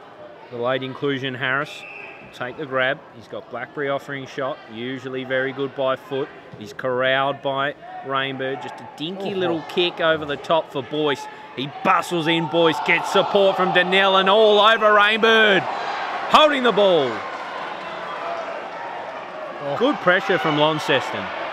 Rainbird maybe just tease him with 50 I reckon here. That's clever what he did, to be honest. He didn't have to give it back to him. Donnellan with the ball. There's a good tackle. Looks for a Garnis. Garnis been a real find for Launceston. As I said earlier, came across as a ruckman. He's found himself down back and been pretty handy. You mentioned a few times in the second quarter, Damo, but Palfreyman, certainly a big 10 to 15 minutes from him. Handball back from Donnellan. His kick was just short of the directed target. Long down the line for Nunn. The fist over the top sees it out of play. And Nunn, Rainbird will just have a bit of a conversation as our man Bev gets involved. 26, almost 27 minutes gone. Second term, all comes back in. Launceston, what a resurgence in the back half of this second term. Exciting stuff. Leadham's there, there's the siren. So Glenorchy enter the halftime break of the 2017 TSL Elimination Final with a 7-point lead. Glenorchy 5-7-37, Launceston 4-6-30. What, as I said, a resurgence from the Launceston Footy Club in the back half of that quarter, boys. Yeah. Well, sorry, you go, Damo. Well, I honestly thought we were going to head into the halftime break with the result a foregone conclusion, to be honest. I thought the way things were heading, Glenorchy were really going to kick away and put the foot to the throat, but Launceston, they've been efficient, they've been really good at the latter part of that quarter and are right into this contest, right up into their eyeballs. Well, they are, and look, after kicking the first goal of the game, Glenorchy then slammed on the next 5, including 3 early in that second quarter. But gee, the last 10 minutes in particular from Launceston was terrific as they got back into the game, and they'll be buoyant as they go in at half-time, knowing that they haven't played anywhere near their best footy, and some of their key players are still down at the moment, but they're only 7 points down, so it's set up for a terrific contest. Just go through the goal kickers too. From a Glenorchy perspective, James Webb has 1, Braden Webb 1, John Geard 1, Jay Bowden and Callan Daly, and for Launceston, all single goal kickers as well. Sonny Whiting, a beautiful one from the boundary line there, Breno. What a great goal that was. Jay Blackberry got him on the scoreboard in the first quarter. And then Brendan Taylor and Connor Smith in that second quarter burst that Launceston had. So we're all set up for a really good second half. We just saw Launceston's prime movers just start to get their hands on the footy, didn't we? And in particular, Palfreyman, you mentioned him a few times throughout the call, boys, and I thought his last 10-15 minutes, you saw what a class player he is, and certainly when the ball's in his hands, something happens. Joe Boyce had a few centre clearances as well, and it probably came on the back of those 2 quick goals, wasn't it, that came out of nothing, really. Taylor and Smith. The captain started to get his, captain coach Lonigan started to get his hands on the footy as well. I thought Taylor was really good for them. Nunn works hard, doesn't get a lot of the footy, but he certainly presents up at the ball carrier, and they'd be really pleased with the last 10 minutes from Glenorchy. They just put the foot off the gas a little bit, didn't they? They did indeed, and I'm very impressed with the way they put their goals away, Launceston. They had very few opportunities. I think Sonny Whiting only had the one shot for the afternoon and he's put it away. So I guess at one end we saw Glenorchy waste a few opportunities, and at the other Launceston be quite cutthroat. And in a game like today where it's elimination final, there's no tomorrow for whoever loses. That's the sort of thing that can win you the ball game. Well, that's exactly right. I was going to say the same thing there.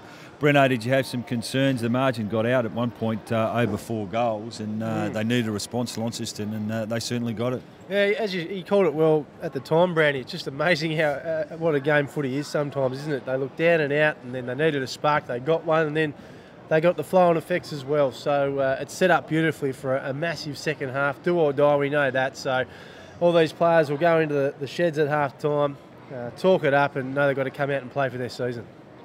They do indeed. We'll take a brief break and be back for what should be a cracking second half. Stay with us here at Launceston Arena.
Looks like he was holding his upper leg or something.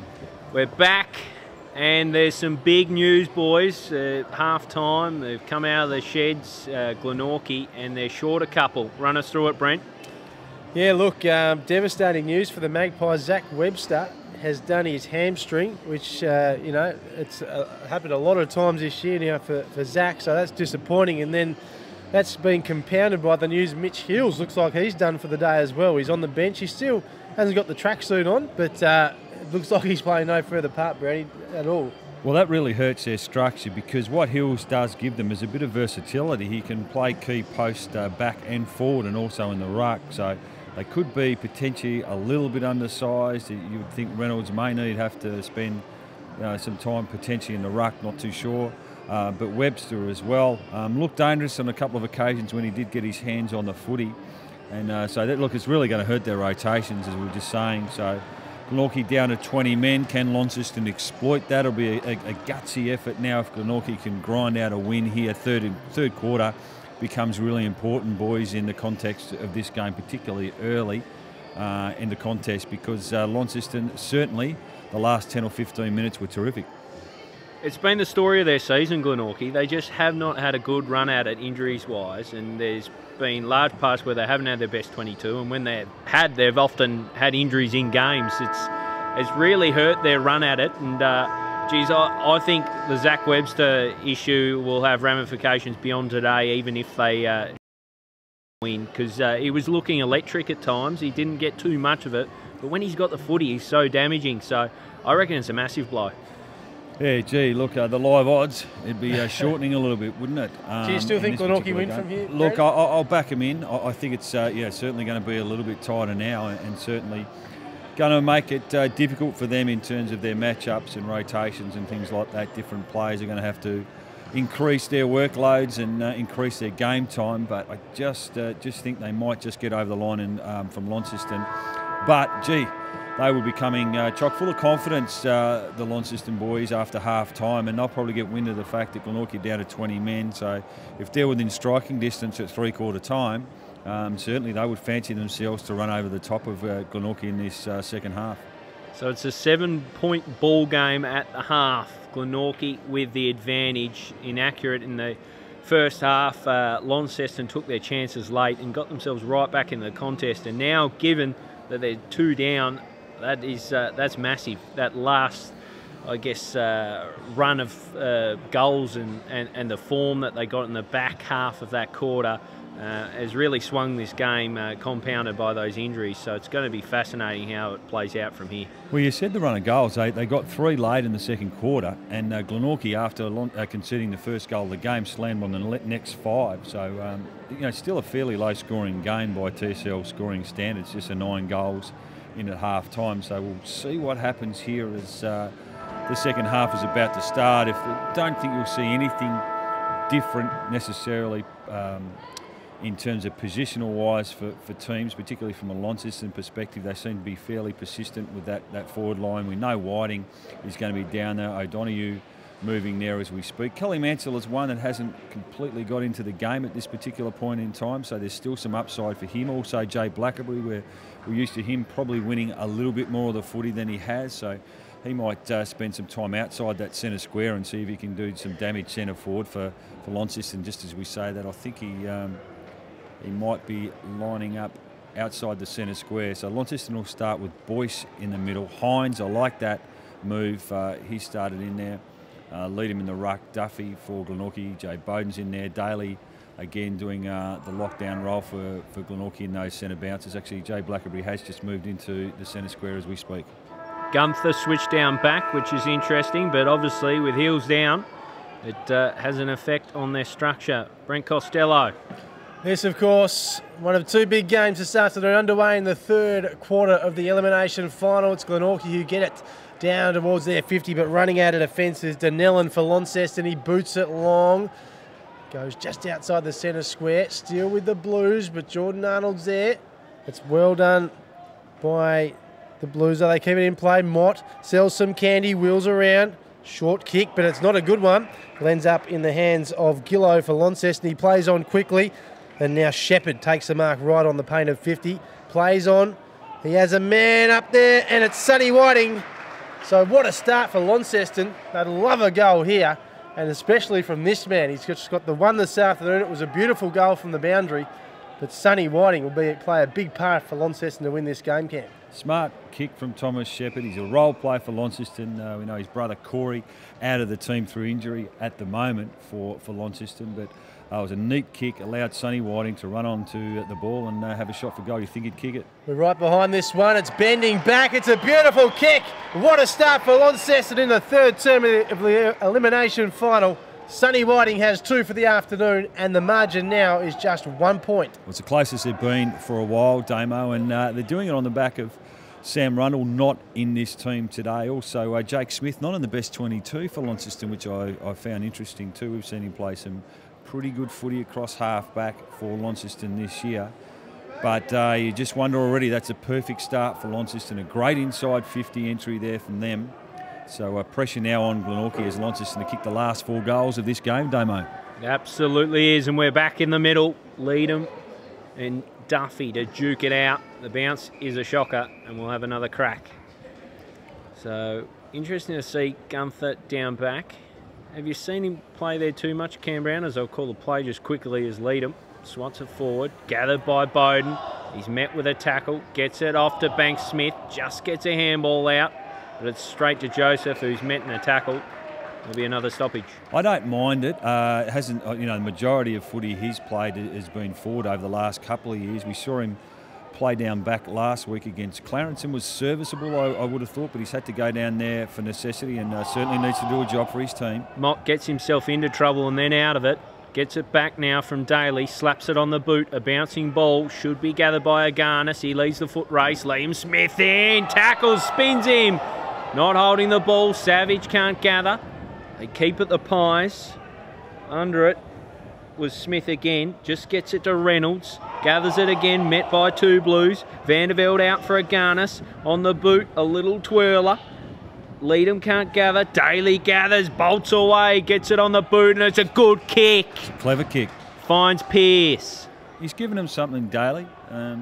Small in stature, as we know, but he's a goer and has stuck to his task. Harrison Pearce has had a quiet day, must kick this goal. I'm not sure whether or not Liam Smith has pushed forward in this second half. I don't mind the move at all, Damo. I'm a bit of a fan of Liam Smith, as you know, particularly his kicking. And certainly I thought he was probably playing better footy last year. Different role for him, playing a cross half-back in recent times. Big kick here for Harrison Pearce. In he comes, Harrison Pearce. It's coming. It just gets there. And it's through for a goal. And Glenorchy edge ahead again. Well, that's what he's got to do, Harrison Pearce. Just find those little pockets of space to run into. We know he's pretty quick.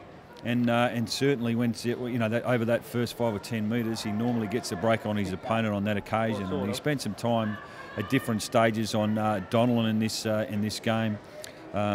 Different players have also gone through him. Williams is on him now, so really important finish and response there from Glenorchy after multiple goals for Launceston. Back in the middle, it's Leadham and Duffy, and Bowden's there for Glenorchy. Gets the footy, might have been in the back. Umpire let it go. No one can get the ball out. It's geared in the end. Gets a boot to ball, and now Launceston have the footy. Hines is there, but now Joseph. Matty Joseph gets the handball away to Pearce. And now the Pies have a little bit of space. The kick forward by Dilger. And gobbled up, though, by the Blues. And now they're away here. Right up to O'Donoghue territory. Can't take the mark. Gunther's there for the Magpies. Dilger, Butterworth, ball to ground. And the umpire eventually calls holding the ball.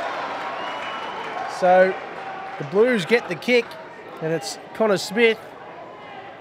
So needs an option here.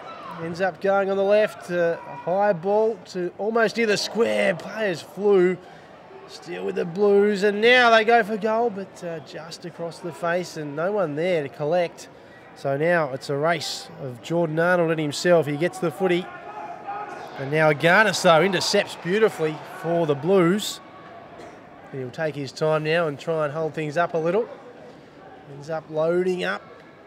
Goes to the pack. No one could take the mark. Ball juggled out of bounds. Boundary throw in. We mentioned Matty Joseph in that piece of play, earlier, Brownie. Good to see his brother Daniel invited to the draft combine during the week. He's always been a beautiful left foot kick, Daniel Joseph, and has played some really good footy.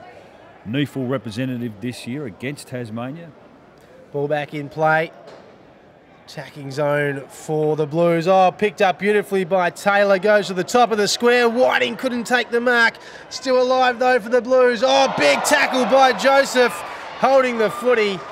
Great piece of play by Glenorchy. And they'll get the ball back now and try and regroup here. 7-point lead in favour of the black and white. 6-7, 43, 5, 6, 36. James Webb. Great season he's had.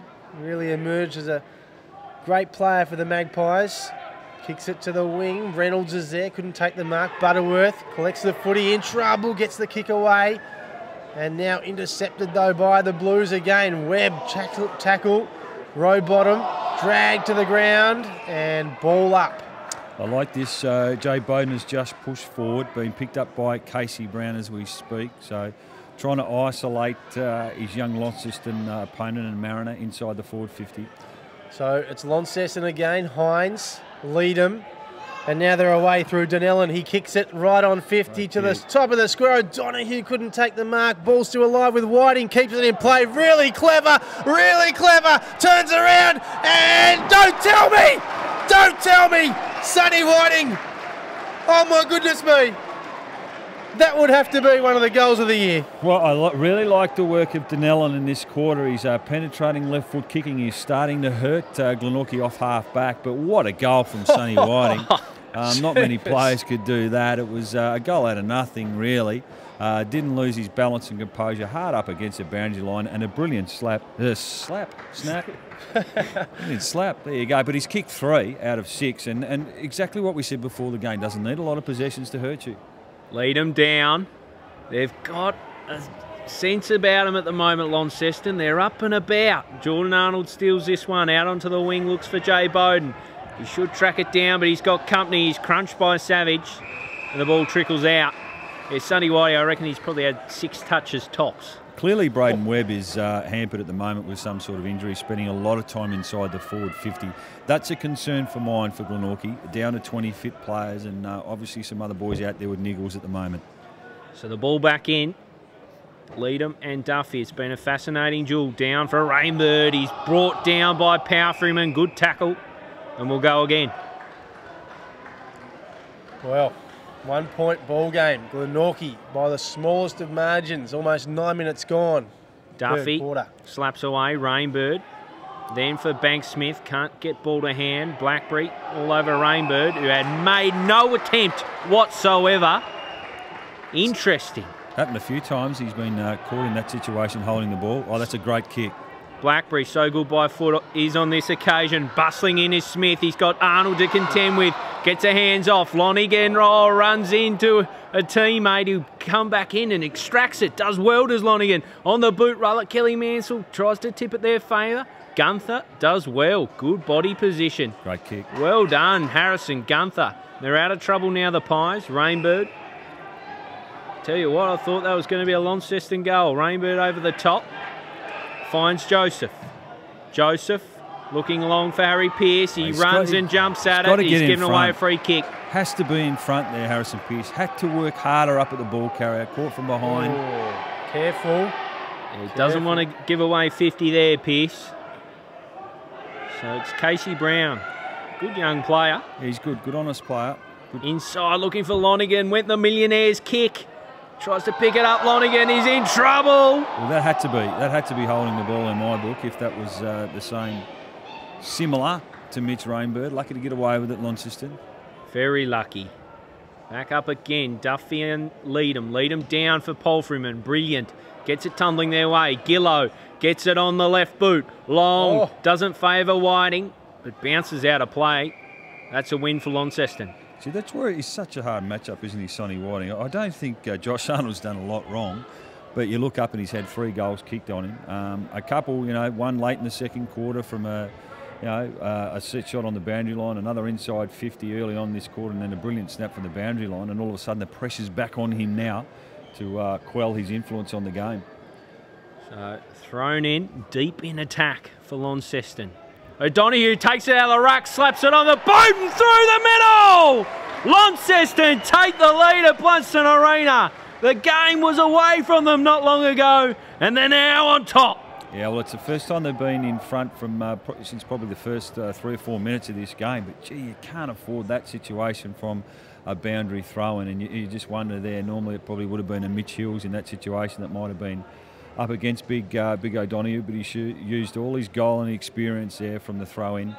Manoeuvred his body in a position where he could snap it across the body, and Launceston, gee, they just look like they're getting across the ground a little better at the moment, Breno. What a cracking elimination final. Both teams' season on the line. Do or die as Launceston go again. Hines to 50.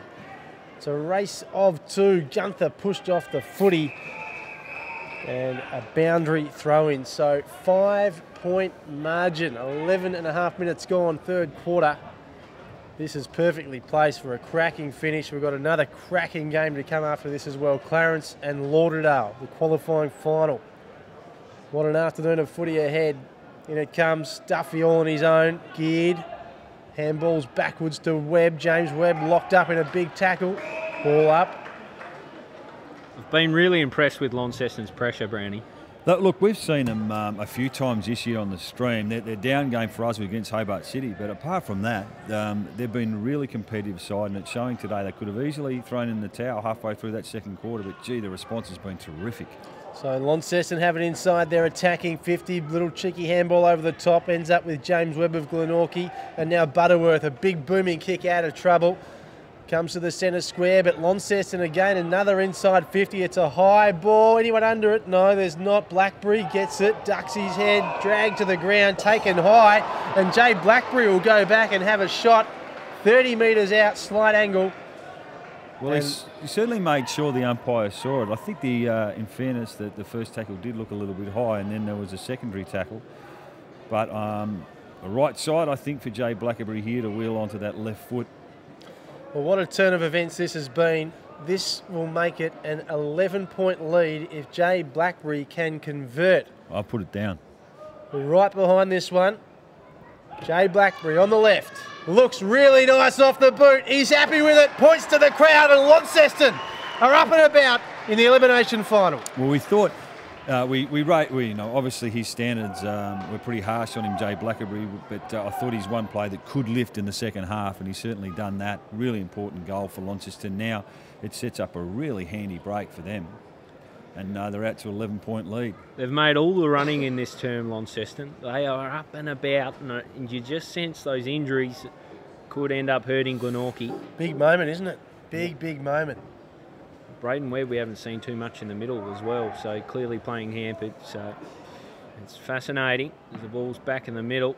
Lead him and Duffy. Lead him down. It's a good hit out and it's straight to them. It's Boyce out in front of Kelly Mansell. Nunn trying to get involved. Dilger takes it. Beautiful work from Dilger. Finds Bank Smith. Whoa. He's almost run down. Just gets it to Jay Bowden. Hands it off. The bounce does Gunther. All ends up. Into Blackberry. Such a good user to O'Donoghue. They are up and about, Launceston. Worrying signs for the Pies. Well, their pressure on the ball carrier, as you mentioned a couple of minutes ago, has been terrific. And I think this, by my calculations, could make it 8 out of the last 9 goals in this game, which is a stunning turnaround. Extraordinary. I think I've got that stat right. But gee, it's a bonus if O'Donoghue can push forward now and get his second goal. So O'Donoghue, the big man, game 150 last week. He leaves this one hanging. That could be costly. It could be costly. They're the ones that would have put them out to a handy 17-point lead. But the response needs to be strong now from Glenorchy. Aaron Cornelis coaching from the boundary this afternoon. Headset on, very vocal. They're 2 down. The Magpies, no Mitch Hills, no Zach Webster, and they trail this one. And a good strong mark taken by Savage for Launceston. So they go back again for another inside 50. He loads up, sends it to the pack, and no one could take the mark. Dilger running onto it for... Sorry, it's Joseph running onto it for Glenorchy. And now back in the hands of Launceston. No, top of the square. No one could take the mark. Ends up heading towards the boundary line. Picked up now by Daly. No, it's not. And now's a chance for Launceston. It's Denellen. He goes to the top of the square, and it's all Glenorchy, and Jay Bowden takes a classy mark as he does. So just a little bit of time to slow things down. Just need a spark from somewhere, the Pies. 2-goal margin. Jay Bowden sends it to the centre square, but Williams, all on his own, takes a nice overhead mark. Just broken down at the moment, Glenorchy. What's on offer for Williams? He goes short, and a good mark taken by the Blues. And they'll go back now through Connor Smith and have another shot directly in front to make the margin a big one as we approach time on third quarter. Well, it's all one-way traffic at the moment. They're just dealing with swarms of Blues players. Their pressure has been phenomenal, and they keep bringing it inside 50. Breeze doesn't look too bad out there. Smith lining up directly in front, will kick from 35 metres out. Looks okay off to the right, minus score. Gee, you would think in the last quarter and a half, Glenorchy are going to have some time when they get their hands on the footy and an opportunity to score. I just hope Launceston, those last 2 set shots, don't come back to bite them. With the way the game's played, you'd suspect a breeze is favouring that end too, so you've got to make the most of it in this term. So Smith with the ball for the Magpies. Brings it out of defence, numbers everywhere, really congested, and Williams comes across and takes the mark. He's done well this quarter, Williams. He has indeed. A nudgy little ball's a good one. He finds Boyce. Boyce turns around, puts this one up, gives it some air. A strange old kick in the finish. This he could be the spark for them, Liam Smith. Beautiful kick of the footy. He probably needs a big quarter and a half if Glenorchy are going to get back into this game. As does Bowden. He nudges this one short for Josh Arnold, who hasn't done a lot wrong, but has copped 3 goals from Sonny Whiting. He's had a Sonny special as it comes down the line. Pack forms, and it favours Savage. It's the second good grab he's taken. Well, their intercept marking, they've taken 4 or 5 in this third quarter. Damo and Glenorchy just can't get it forward to the centre at the moment. It's being played all in the half of the Launceston Footy Club. It's a fantastic point, and I think they were fumbling those marks earlier on. So they're taking them now as Boyce goes along. Pack forms, Kelly Mansell can't take the grab. Gillo might keep it alive, slaps on the boot. He's probably happy it went out in the finish as he kicked it out in the full. There's no way that Braden Webb is fit. We're just watching him come on for after a rotation. He's gone to the forward line. It's been the story of the season, hasn't it? They've just not been able to get him on the park. Cruelled with injury, the Pies. Disappointing. They've come in under this final as well, which I think Mitch Hill's won a side, although he did miss last week. So, don't know. As it comes in, Reynolds slaps down up against Hines in the ruck. Kelly Mansell bustled off it by Jay Bowden. Can't keep it alive. The line beats everyone. And another throw in right in the right spot for Launceston. We're on top of this ball game after seemingly just about being out of it in the second term. They were 26 points adrift at one stage. Looks like Gunther is now pushed back to the forward half of the ground. So Hines, of all people, wins the tap down. And they're all just scrimmage for it. It's going nowhere, so rinse and repeat. Player they really need a spark from Glenorchy is Camerick. Just hasn't been able to get his hands on the footy the last couple of weeks for Glenorchy. Hines down for Lonigan, throws it on the boot. It's blocked. Jay Bowden in traffic does well, finds Dilger, gets a kick out, but it's all Launceston. Leadham though, drops one he should have taken, and it might be costly. Rainbird away now, looking long for the skipper in Webb.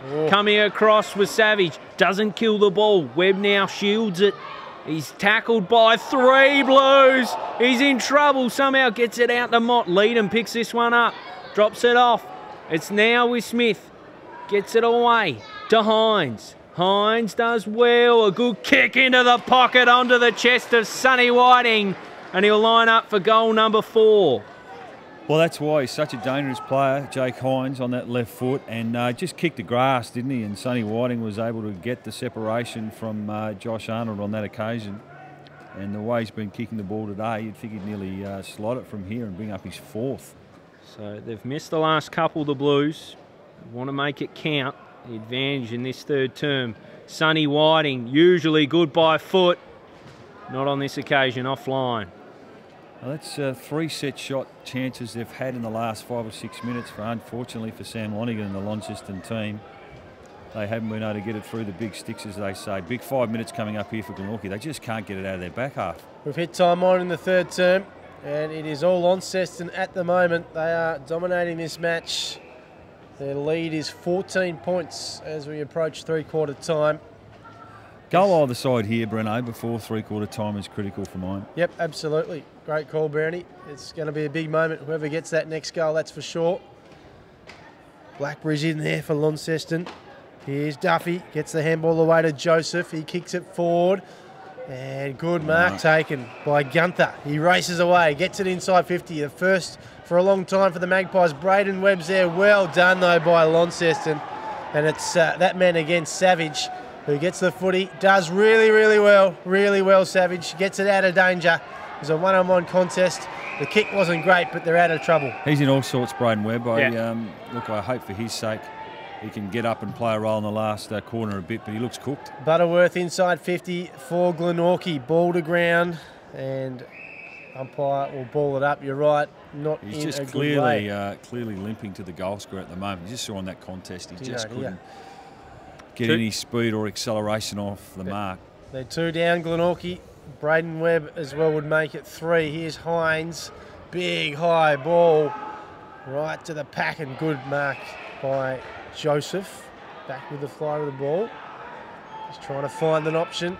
Decides to go fairly short, and Gunther, good mark out in front. Now he can kick it a long way, Gunther. If he gives himself a bit of time, he could land this one pretty close. He goes to the top of the square. Instead, mark could be taken by Bowden, but here's this man Webb, and gets the behind. So he's that would have been handy. It would have been really handy. So he's in all sorts of trouble though, Webb, as Launceston bring it back into play. O'Donoghue takes the mark. Decides to centre the footy. And now they're away again, Launceston, but a big tackle from Joseph on Hines, and another big one from Butterworth. Terrific work, Butterworth. Well done, Timmy Butterworth. Maybe that's a spark for them. Here's Banks Smith inside 50, gobbled up though by Denellen. And there's a bit going on between Hines and Joseph behind players. Lonigan boots it further afield, gets it to Smith, who's got plenty of time. Arnold's chasing him hard inside 50 for Launceston. Well done, Josh Arnold. Whiting was there. And now here's a chance for Blackberry. Jay Blackberry! Well, there's the crucial goal, Brownie, you spoke about. Launceston get it, and the lead now 19 points as we approach three-quarter time. Gee, it was a quick turnaround, wasn't it? A half chance there from Braden Webb, and Launceston quick from the kick out. Jake Hines was involved there as well. And Launceston, it fell beautifully for Jay Blackberry. He made no mistake. Big third quarter from him. We called for it, and he's definitely responded. But, gee, some massive concerns now for mine for the Glenorchy Footy Club. That's why I just thought that a goal either side there would have been so important, particularly from a Glenorchy perspective, because it would have just kept them in touch. Launceston on top and back in the middle. O'Donoghue down, favours the Pies. Rainbow gets on the boot, bustling in with the Blues through Tyrrell. It's picked up by Rowbottom, been quiet in this quarter. Comes across to Webb, who turns and burns. A good kick for Gunther. Almost a grab. Almost had enough of it, I thought. They come out now through a string of handballs. Shepherd and then Tyrrell. A hand back inside, sold him into all sorts. And he's tackled in a heavy tackle. Well done, Harrison Gunther. Went back with the flight of the footy. Good courage on that occasion. I just wonder whether or not Mitch Rainbird is worth a try out of the goal square. We know the last time these two teams played, he kicked some late goals and was really important. O'Donoghue down, Palfreyman bustling in, as is Camerick. Can't do much with it. Palfreyman just gets out a kick, finds Blackberry. The pressure is immense here at Blunston Arena. Over the top for Vandervelde, somehow gets it out to Taylor. Kelly Mansell being quiet, heading the wrong direction. Receives it back from Shepherd. A little kick over the top is good. Finds Blackberry, he doesn't waste it. Wow, what a kick. A brilliant kick over the back. He'll hand it off. Does Harris. Finds Tyrrell. Got time on his side. Inside for Kelly Mansell.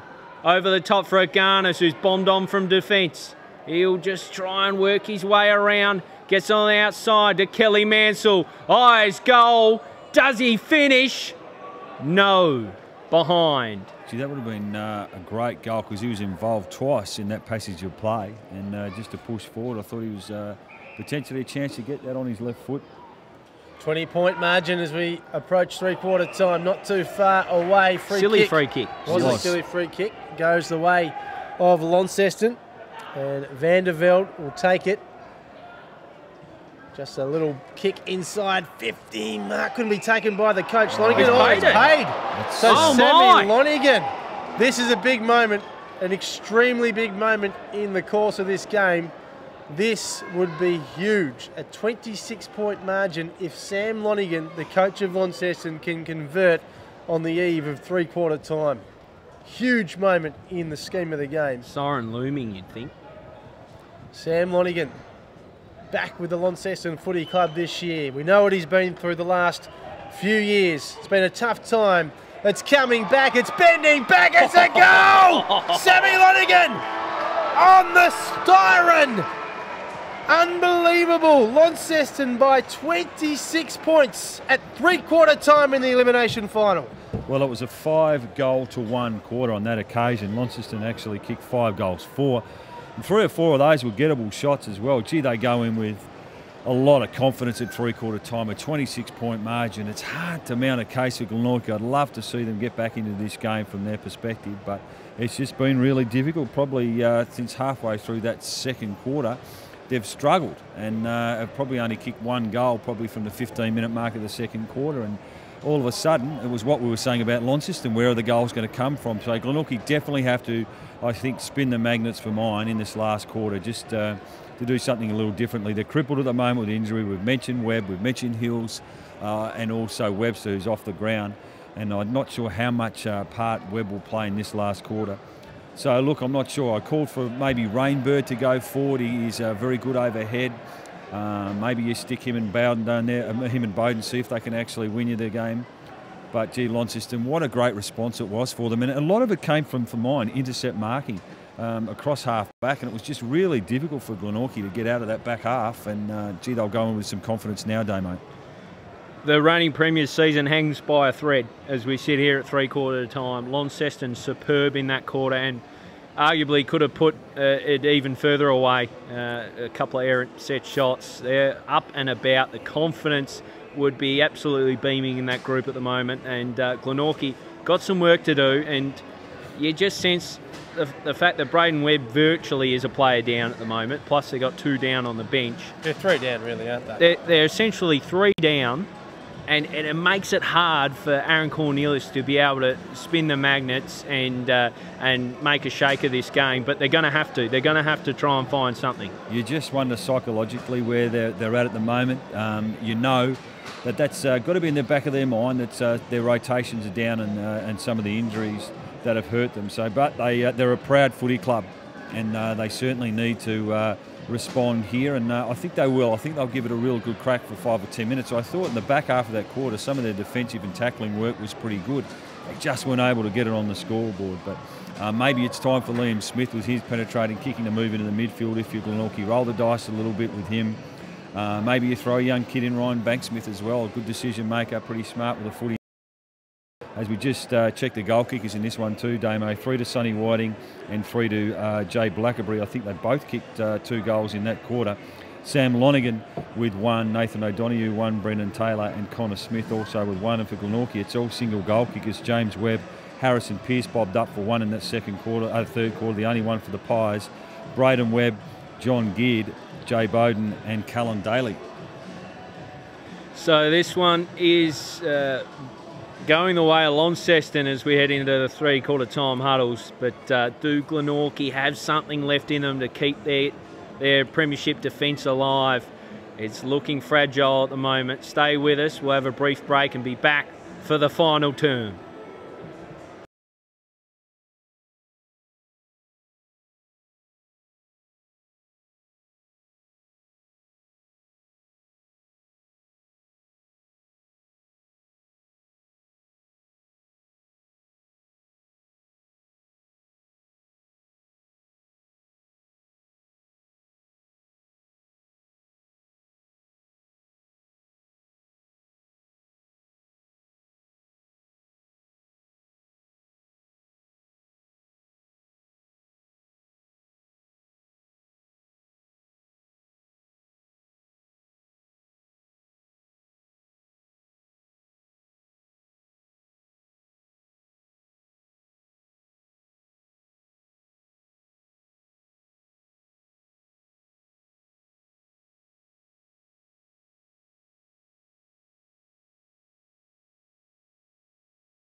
Look at that, boys. People everywhere scattering off the ground. 3/4 time done and dusted.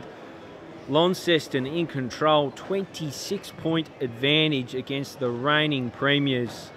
What do we expect from the final term? Well, look, Glenorchy just got to get their hands on the footy and certainly, obviously, it goes without saying, some scoreboard pressure. I like it. Mitch Rainbird's gone forward. We thought that could potentially be a move for them, and I think he might have an advantage certainly in the air on Dunellen, who he's matched up at the moment. We can see Braden Webber's gone deep. Looks like Dilger's gone in the middle of the ground for Glenorchy here. He can give them some run and carry, so they've thrown it around a little bit from a perspective of trying to just change the dynamics a little bit, Glenorchy. They need to respond here with a couple of quick goals just to get their energy levels up in this game. That's what they need, a fast start, don't they? If they're any chance of staying alive in 2017, they need a fast start. Reynolds gone back on O'Donoghue. He's trying to pick up Harrison Gunther where he is at the moment. Yeah, Gunther, I can't see him. He's forward. He presented well in that term. So Brent Costelloe. Season on the line for both of these sides. It's Launceston, though, at the moment looking the goods as we're underway in the final term of the elimination final of 2017. It's Glenorchy who go forward first. Rainbird couldn't take the mark, and now it's Launceston who scoop up in defence. Big tackle, though, under pressure. Butterworth there, off the ground, goal! Advantage. So great start for Glenorchy, just what they needed. And the margin back to 20 points, so they couldn't have asked for a better start, Cam Brown. Second goal to the skipper, Braden Webb, and we mentioned just a different look about Glenorchy at the start of this quarter. Great coaching from Ace Cornelius, and it was a centre bounce clearance from Matthew Dilger, who went long to Mitch Rainbird, who pushed forward, gave a good contest. They just scrambled it forward, some good defensive pressure and tackling on the young boy Tyrrell, and the ball spilled forward, and Braden Webb, opportunistic goal. They're back to 20 points. They couldn't have got it much quicker as well. Time on their side now. It's Leadham, slaps it down in the middle. Gillow picks it up, but he's met with a couple of magpies, and he'll hold it in. It'll be another ball up, still in the centre square here at Blunston Arena. So 20-point lead from Launceston. Glenorchy with the first of the last. Down from Leadham, picked up by Blackberry. He's smothered in a tackle, maybe in his back, Daly. No, says the umpire. We'll go again. So Daly following around Blackberry, who had a really strong third term. Up it goes, Leadham. Duffy wins the hit out. There to Blackberry, gets it on the boot. It'll favour Jordan Arnold. Can't take the grab. Liam Smith can't gather, tries to slap it to him. Ruller Kelly Mansell slides on in, takes the ball, drops it off. It'll be handed back for Tyrrell, who goes long, looking for Hines, who's playing forward. Can't gather. Out the back was Boyce. Kelly Mansell from the impossible! Oh! That looked home. We've seen him do that before. Oh, I thought he did it. I did too. I thought he did it. It just struck the post. I tell you what, Wow. that would have almost been lights out, almost out in the full from the kick out. And then Jordan Arnold takes it on his chest. A few nervy moments for the Magpies. So Jordan Arnold goes up to the wing. Butterworth couldn't hang on to the mark. Leadham now, big booming boot inside 50. Pack forms, punched out of bounds though. Boundary throw in. Well, from your Launceston, you know Glenorchy going to be coming hard, particularly in the first 5 or 10 minutes. If they can withstand it here, maybe get some scoreboard pressure on themselves with a goal out of this stoppage, it just stops a bit of momentum for Glenorchy. So the ball, in it comes. Two ruckmen go at it. So Donoghue and Reynolds. Hines in there for Launceston. Picked out though by Jay Bowden. Reece Mott. The kick isn't his best, and Hines. This is going to be a goal. Hines takes the mark and will go back and kick from 35 metres out. And you would think he should be able to convert, Cam. Well, this is one of the reasons why I do, he's such a great playmaker across half-back, but I do like him forward at times and centre of the footy because of this very reason, because he can push forward and kick goals. Invited to the State Draft Combine during the week was Jake Hines. Off he goes. The kick's a wobbly old kick, but it's done enough, and it's a goal. Jake Hines extends Launceston's lead to 27 points. 3.5 minutes gone, final turn. Well, that's one of his worst kicks. But he backed it in, went back through his normal routine. And in the end, it held up okay for him. And just as we mentioned, Launceston, the best way they could potentially squash the momentum of Glenorchy was to get a goal against the flow, and it happened there. It was just probably one of those dangerous kicks from Reece Mott back into a dangerous position for Glenorchy, and Hines was in the right time and the right spot. Here he is again, can't get ball to boot. Daly steals and races away for the Magpies. A long kick inside 50, looking for the captain Webb. Falls for Rainbird, he's met in a Denellen tackle. It spills clear, play on. Squeeze it out through Brown, who just gets it out on the full. Unfortunate for Launceston, but good for Reece Mott, who takes the ball, puts it inside 50, misjudged by Gunther. Vanderveld hands off for Agarnis. He doesn't mind a step. On this occasion, he just wallops it out of play, out on the full. Deliberate. Really interesting, boys. Aaron Cornelius spoke so highly of Launceston all season, and it looks like it may be the team that's going to come back to haunt the Magpies and ruin the premiership defence at this stage. Don't call it yet. Reece Mott with ball in hand. Usually lethal inside 50. He's going to have a shot, I reckon, boys. It'd be a good kick if he can convert from here. Hard up against the boundary. Gets a nice piece of it, and he's happy with it. He wheeled off. He knew better than us. Puts it through. He's always had a lethal left foot kick, even at junior level when he spent a lot of time at Mariners and Devonport. Played in the losing grand final, I think, going back a few years ago against Clarence before making the move to Glenorchy. And he's out of the centre square at the moment. Just a different look about it from Glenorchy, but just keeps them in touch. 21 points of margin, but they need to press hard here in their next 5 or 6 minutes. A goal out of nothing, really. Aaron Cornelius very vocal on the sidelines as we speak. His team is down by 21 points. Can they fight back? The reigning premiers, season on the line. The ball's coming back. It wasn't a great bounce. Saw the bounce, Damo. If the AFL get rid of it, the TSL follow suit, I assume? No idea. Okay, here's Daly. Wrapped up by Hines. Good tackle holding the ball. So here's Launceston. They go again. That's good from Jake Hines. He goes short. Palfreyman couldn't take the mark. Daly there, kicked off the ground. And now Denellen. He's pushed off the footy by Butterworth. And now the Magpies are away through Bank Smith. Has a bounce, looks at goal, goes over the top. It's a beauty. Glenorchy kicked the last two, they're back. Well, that was a great finish from Ryan Banksmith. And don't you love it, Damo, a young player. Thought he potentially could have gone over the top to Braden Webb in the goal square, but took on the responsibility.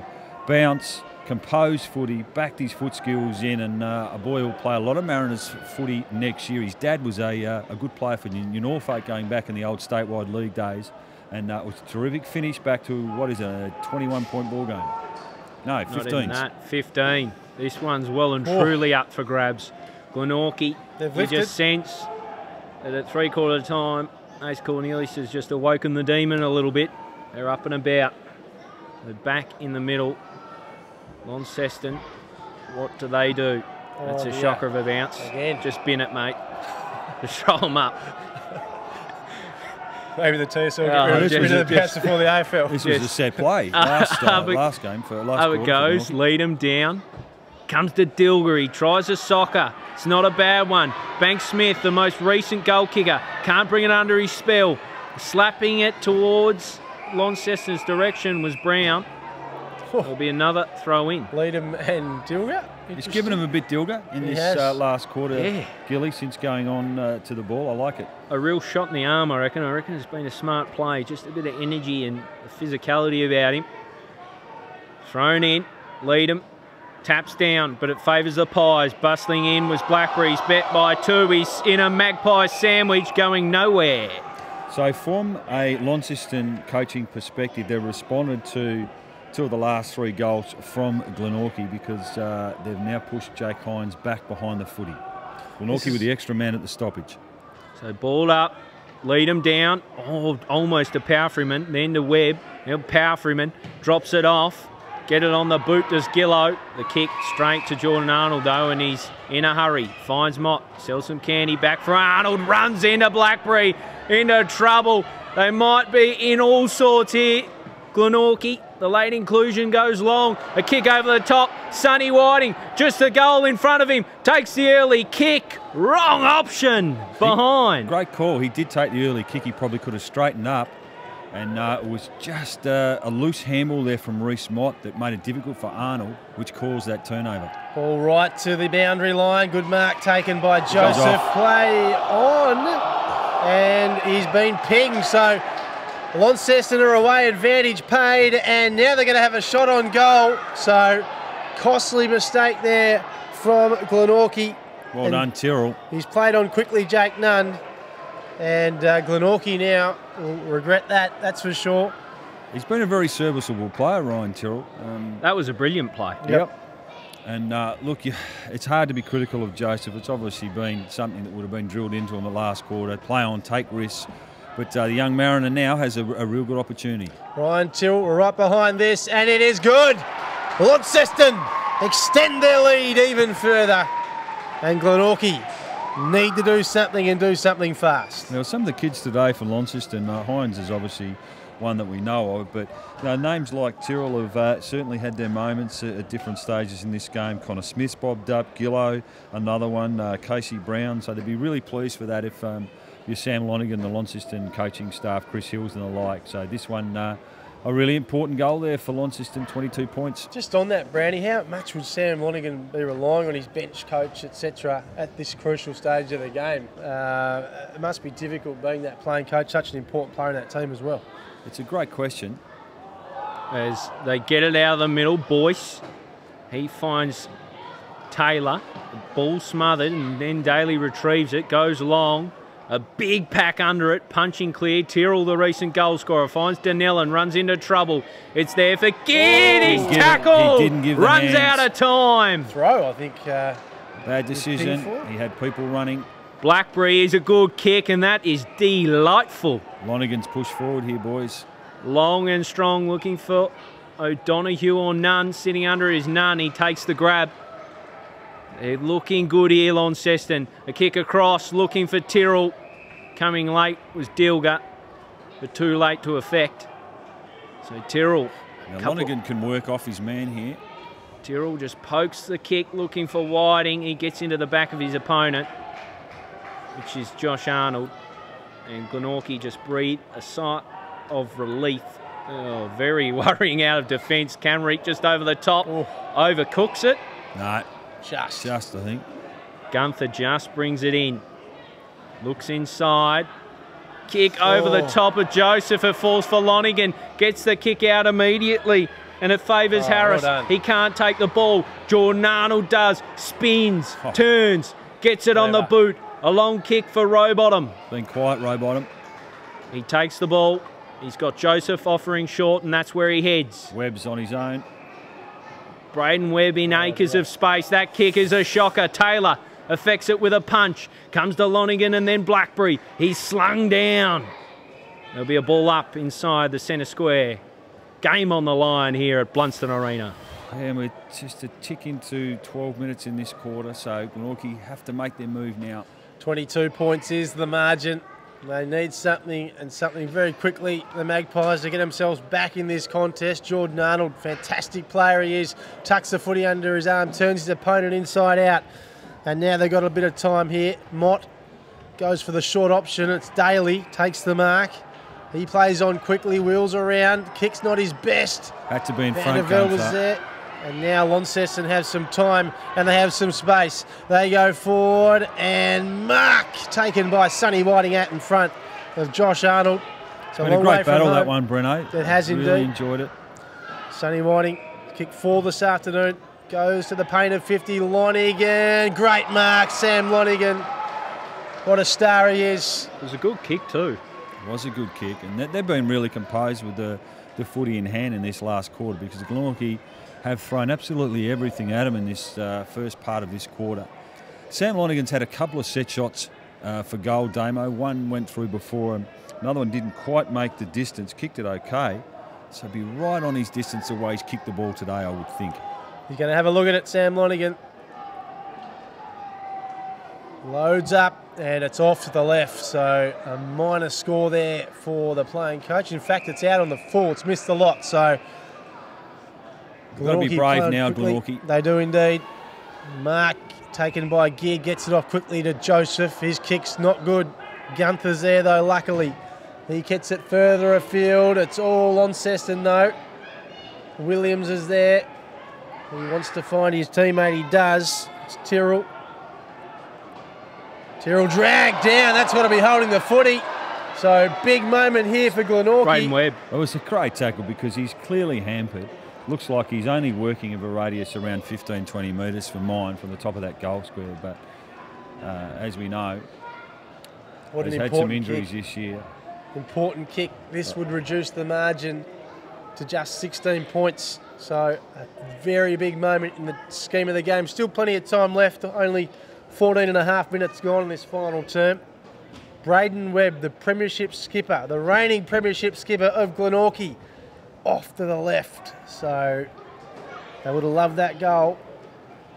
Margin now is 21 points. So time will eventually start to eat up here for the Magpies.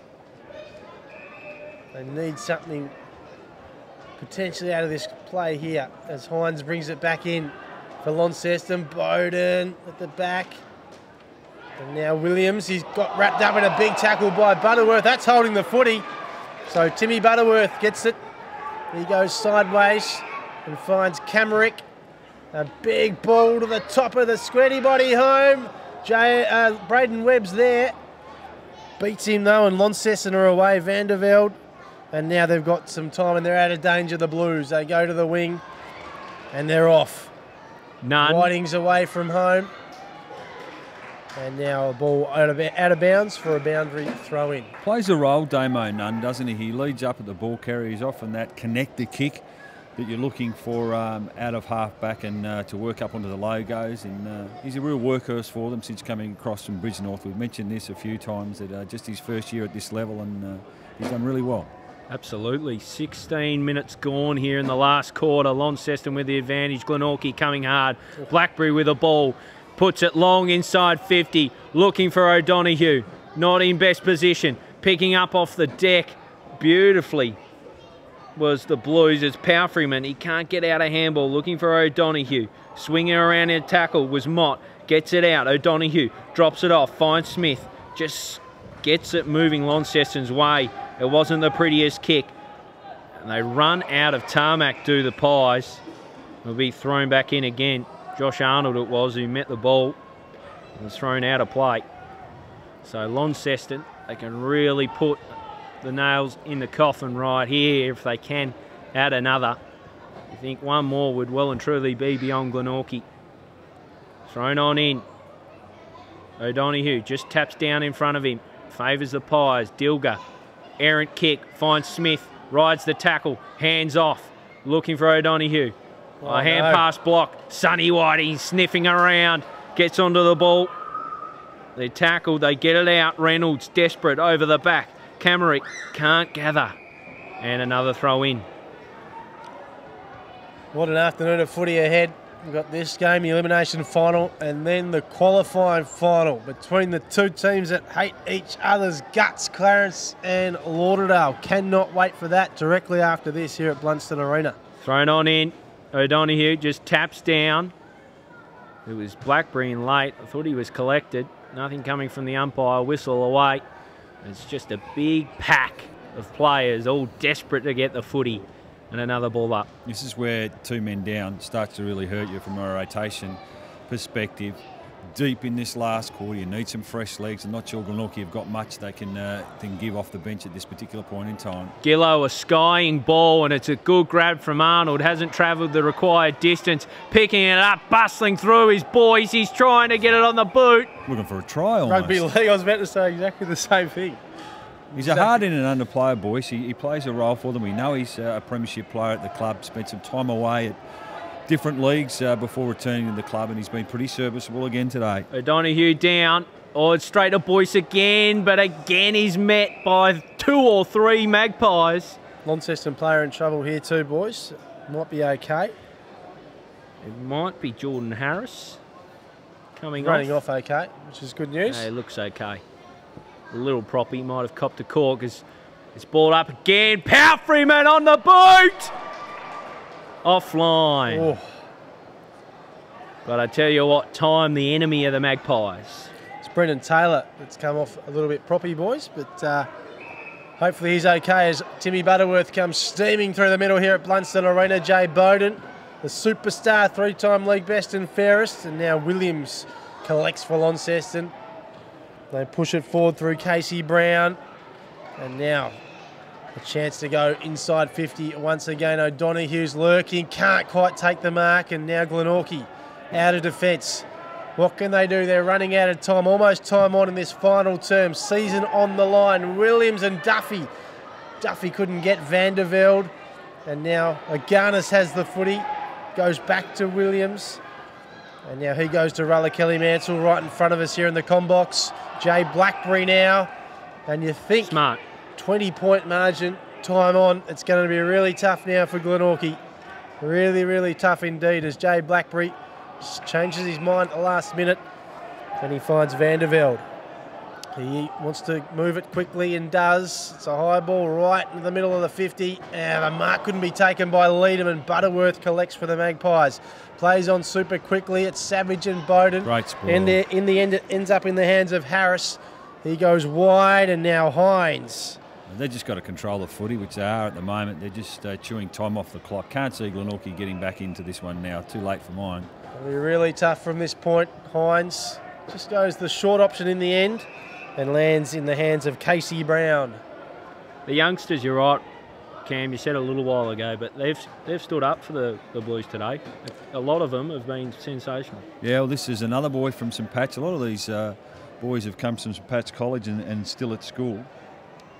So Casey Brown will kick right on 50.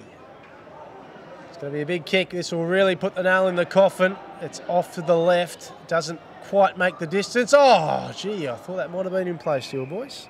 Umpire's blowing the whistle here. And if anyone could do that, it would be Kelly Mansell. ball back in. It's Banks Smith who has the footy. Arnold now, and that's out of bounds, so... Had a number of players, Damo, for Glenorchy that just haven't been able to get into the game today, particularly some of the half forwards. Quiet game from Pearce, hasn't been able to get his hands on the footy a lot. Camerick's been down. Butterworth hasn't had the games that he's normally had. Gunther's struggled to mark the footy and get involved. O'Donoghue slaps down looking for Blackberry, bustling in with Daly. Comes out for Shepherd. Shepherd eyes goal.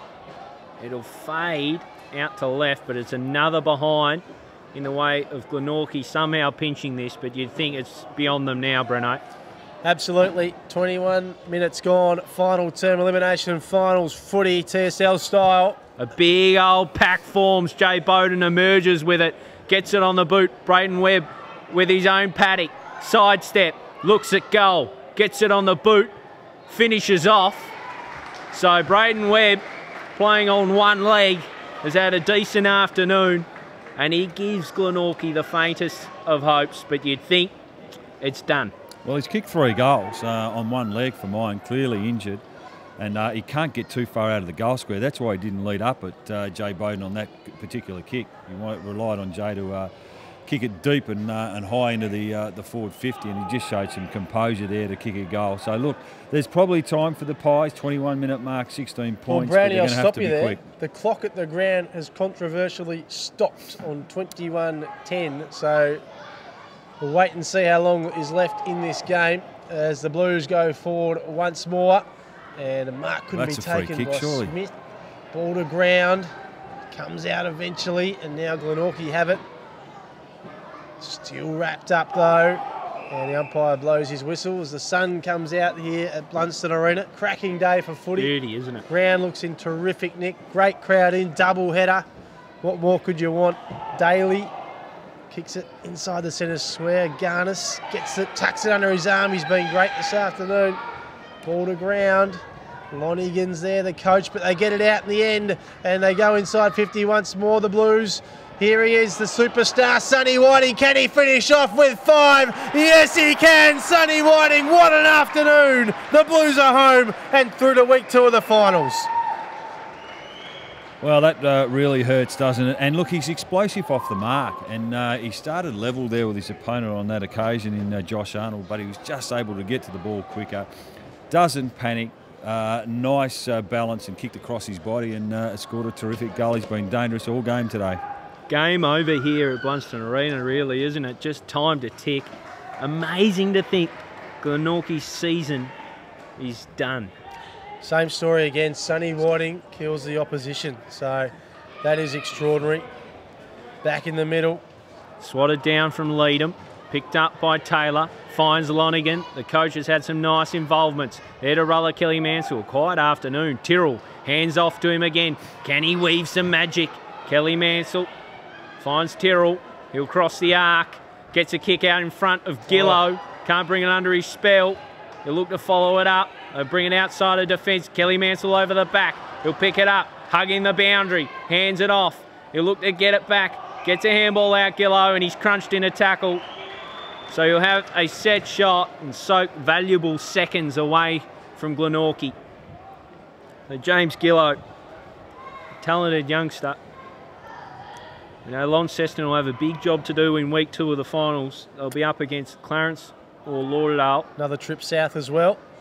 They haven't beaten Clarence this year. They've beaten Lauderdale once. Gillow, nice kick off the left. Pack forms on the line.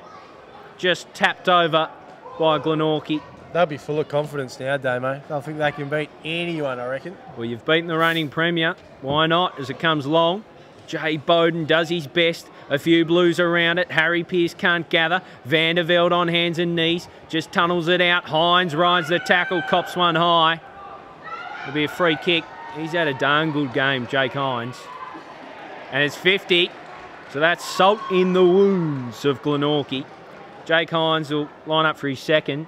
Scoreboard's fixed itself. 26 minutes gone. So game over for the Magpies in 2017. Their premiership defence is over. And now we ask what happens from here for them moving forward. Really interested to see where Jake Hines features in your votes post-game, Brownie. But in he comes, crosses the arc, a good user of the football, off the left, through the big sticks. He celebrates, lights out on Glenorchy. Launceston are victorious here at Launceston Arena. Well, he becomes the third multiple goal kicker for Launceston. We know Sonny Whiting with 4, Jay Blackenbury with 3. And you mentioned it, Damo. He's had a terrific game today, Jake Hines. Just got better for mine as the game's worn on, and they've used him pretty smartly, rolled him into the midfield when needed. If they're under siege, he's played across half-back, and he's just chosen the right time to go forward. Fortuitously there, 50-metre penalty, but you don't want to give him an opportunity to have a set shot for goal. And he's been another great performer today for Launceston, a stunning result for them. Well, there you go, 30-point margin, 27 minutes gone, final term. Launceston through to take on the loser of Clarence and Lauderdale next week right here at Launceston Arena. So another trip south for the Blues. That will not deter them one iota. They have been fantastic this afternoon. Absolutely fantastic. As we said, they came from 8th last year, and now they find themselves in week 2 of the finals. There's a great marks taken by Jay Bowden, just on the paint of 50. Jay's an interesting one, Brent. We know he's going away for a large portion of the next season. Whether Absolutely. He's in black or white, still a question mark. Yeah, look, it's going to be an interesting off-season for the Magpies. There's rumours surrounding Aaron Cornelius' future, as well as Jay Bowden lines up right on 50. This one's off to the left. A lot of kicks gone that way from set shots, haven't they? From that position of the ground. Well, this would have to be one of the biggest wins in Launceston's TSL history. We know they've won a flag, so they had some big wins back in that 2010-2011 era. But it's a turn-up, isn't it? I think any final, boys, when you travel away from home as the underdogs, they're very sweet victories. Geez, his second half's been really good for mine too, Dunellen. Mark taken by Tyrrell. He's had a cracking game. Garnis couldn't take the mark, and now Jay Bowden gets another opportunity. Short kick, finds Duffy, and he'll go back now and have a shot directly in front. Sun playing a little bit of havoc out there now, boys. Pretty bright conditions. Duffy gets the handball off to Reece Mott. Loads up from 50 for a consolation prize, but just off to the left. And they'll be back here next week, won't they, Damo? If we've got the fixturing right at the latest start time, I believe. Earlier start time, correction. So the ground holds no fears for them. Obviously, we saw them against Clarence, and they were pretty serviceable on that occasion. So they'll certainly go in with confidence, particularly. Clarence and Lauderdale, one of those teams they're obviously going to be playing will be coming off a loss. So, they'll have the pressure of straight sets and they'll go in and give themselves every opportunity, Launceston. Blackberry's kick wasn't his best work and out of bounds. So, Timmy Butterworth will take the kick for the Magpies. In he comes. It's a wobbly old kick too. Harry Pearce was there, ends up with the Blues though. Geez, that's interesting. It is, and mark taken. So can't be long left in this one, almost 30 minutes gone. There it is. Glenorchy's premiership defence is over. Launceston through to week 2 of the TSL Finals Series with a big win, 14-15-99 to Glenorchy, 10-11-71. Amazing, amazing. Glenorchy are out of their 2017 is done. It's hard to fathom. It is hard to digest. Well, Damo, you picked it. Full credit to you, mate. Weeks ago too, just quietly. No, well, not so much that. I mean Launceston today, obviously. Yeah, but you did say Glenorchy would battle to push deep into this finals, but your tip of Launceston today was a good one. Yeah, well, I was worried by Glenorchy coming into final series underdone with a lot of players under duress. And it played out that way, let's be honest. Braden Webb played on one leg. There's no question Zach Webster, he's had his battles all year with a hamstring. And Mitch Hills came in with a worry. So it's been their problem all season, and that just rung true today on the final stage. But all credit to Launceston. I thought they were superb, particularly their fight back in the second quarter.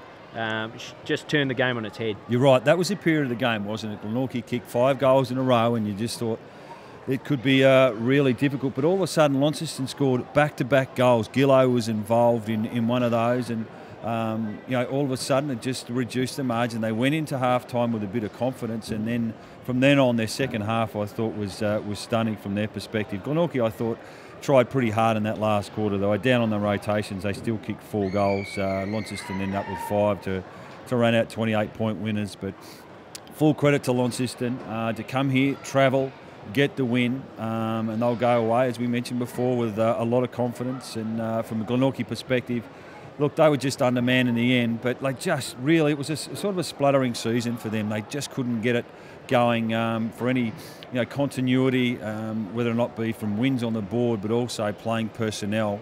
Difficult for them to get their best 21, 22 every week, and you need a lot of luck, and they certainly didn't have it throughout the season. But Aaron Cornelius will probably not let him off the hook there and make excuses, knowing what he's like. But I think he'd have to be pretty proud of the way they fought the game out today, Glenorchy. But full credit to Launceston as we just go through the goal kickers, Damo. Just run quickly through them. We'll start with the victors, Launceston. The multiples, Sonny Whiting, he didn't have much of it in the first half, but geez, he ended up being a real sensation. 4 goals from him. Jay Blackberry, I thought he had a really good afternoon in the finish. 3 goals. He's so clean. 2 goals from Ryan Tyrrell. Jake Hines with 1. Nathan O'Donoghue with 1. Brendan Taylor with 1. And Connor Smith with 1. And Sam Lonigan with 1. Sorry, correction. I think Hines had 2 there. I think 2 goals to Hines. You sold me short, Brownie, with your marking work. And the multiples for Glenorchy as they carry off Dilger down here at Blunston Arena. So that may... I'm not sure if it was a milestone. Breno, you'd know better than me. I don't think so. So that may signal the end for Dilger. Through their goal kickers just quickly. Braden Webb played on one leg, kicked 3 goals, and singles to Reece Mott, James Webb, Harrison Pearce, John Geard, Jay Bowden, Banks Smith, and Callan Daly. So Launceston are victorious and into week 2 of the finals. One thing we know out of today already is we will have a new premier in 2017. Now, just quickly before we head off and get on to the game 2, we need your votes, Cam Brown. Well, tough game, boys, for votes, particularly No, I thought it was a really Come on, Brownie. even contribution from Launceston today, and the different stages for them, different players certainly popped up. From a Glenorchy's perspective, some of their better players, I thought, look, Braden Webb was clearly hampered, but to kick 3 goals was a fair effort for them. I thought both the Arnold boys tried hard. Reece Mott had his moments. I thought Dilger, when he went in the last quarter, was pretty serviceable. Joseph certainly tried hard, and Jay Bowden was probably their best player still. They would have loved to have had the luxury of having him forward more often in this game, Damo, but unfortunately it wasn't to be. And Rainbird was really good throughout the game, particularly early. And I thought young Banksmith had his moments. But you can't underestimate the game of Sonny Whiting for mine today too, boys. Just 4 goals in a low-scoring game up against a quality opposition. I thought he was really strong. They did different plays. We mentioned a few of them that came through at different parts of the game. Connor Smith bobbed up for a while. I thought Gillo, Brown was pretty serviceable on occasions, and some of their intercept marking from Taylor and Donahue, who played a role for them as well, I thought was really good. But probably thought Blackberry, Hines were really prominent players today, and in the end probably Jake Hines for mine, nearly best on the ground.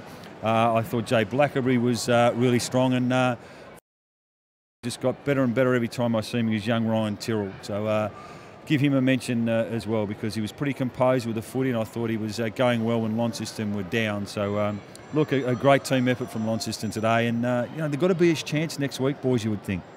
So 1 to Tyrrell, 2 to Blackberry, Yep, 3 to that's for mine. Hines. Yep. They've got to be a chance next week, and now we move on to game 2 to find out who they might come up against. Oh.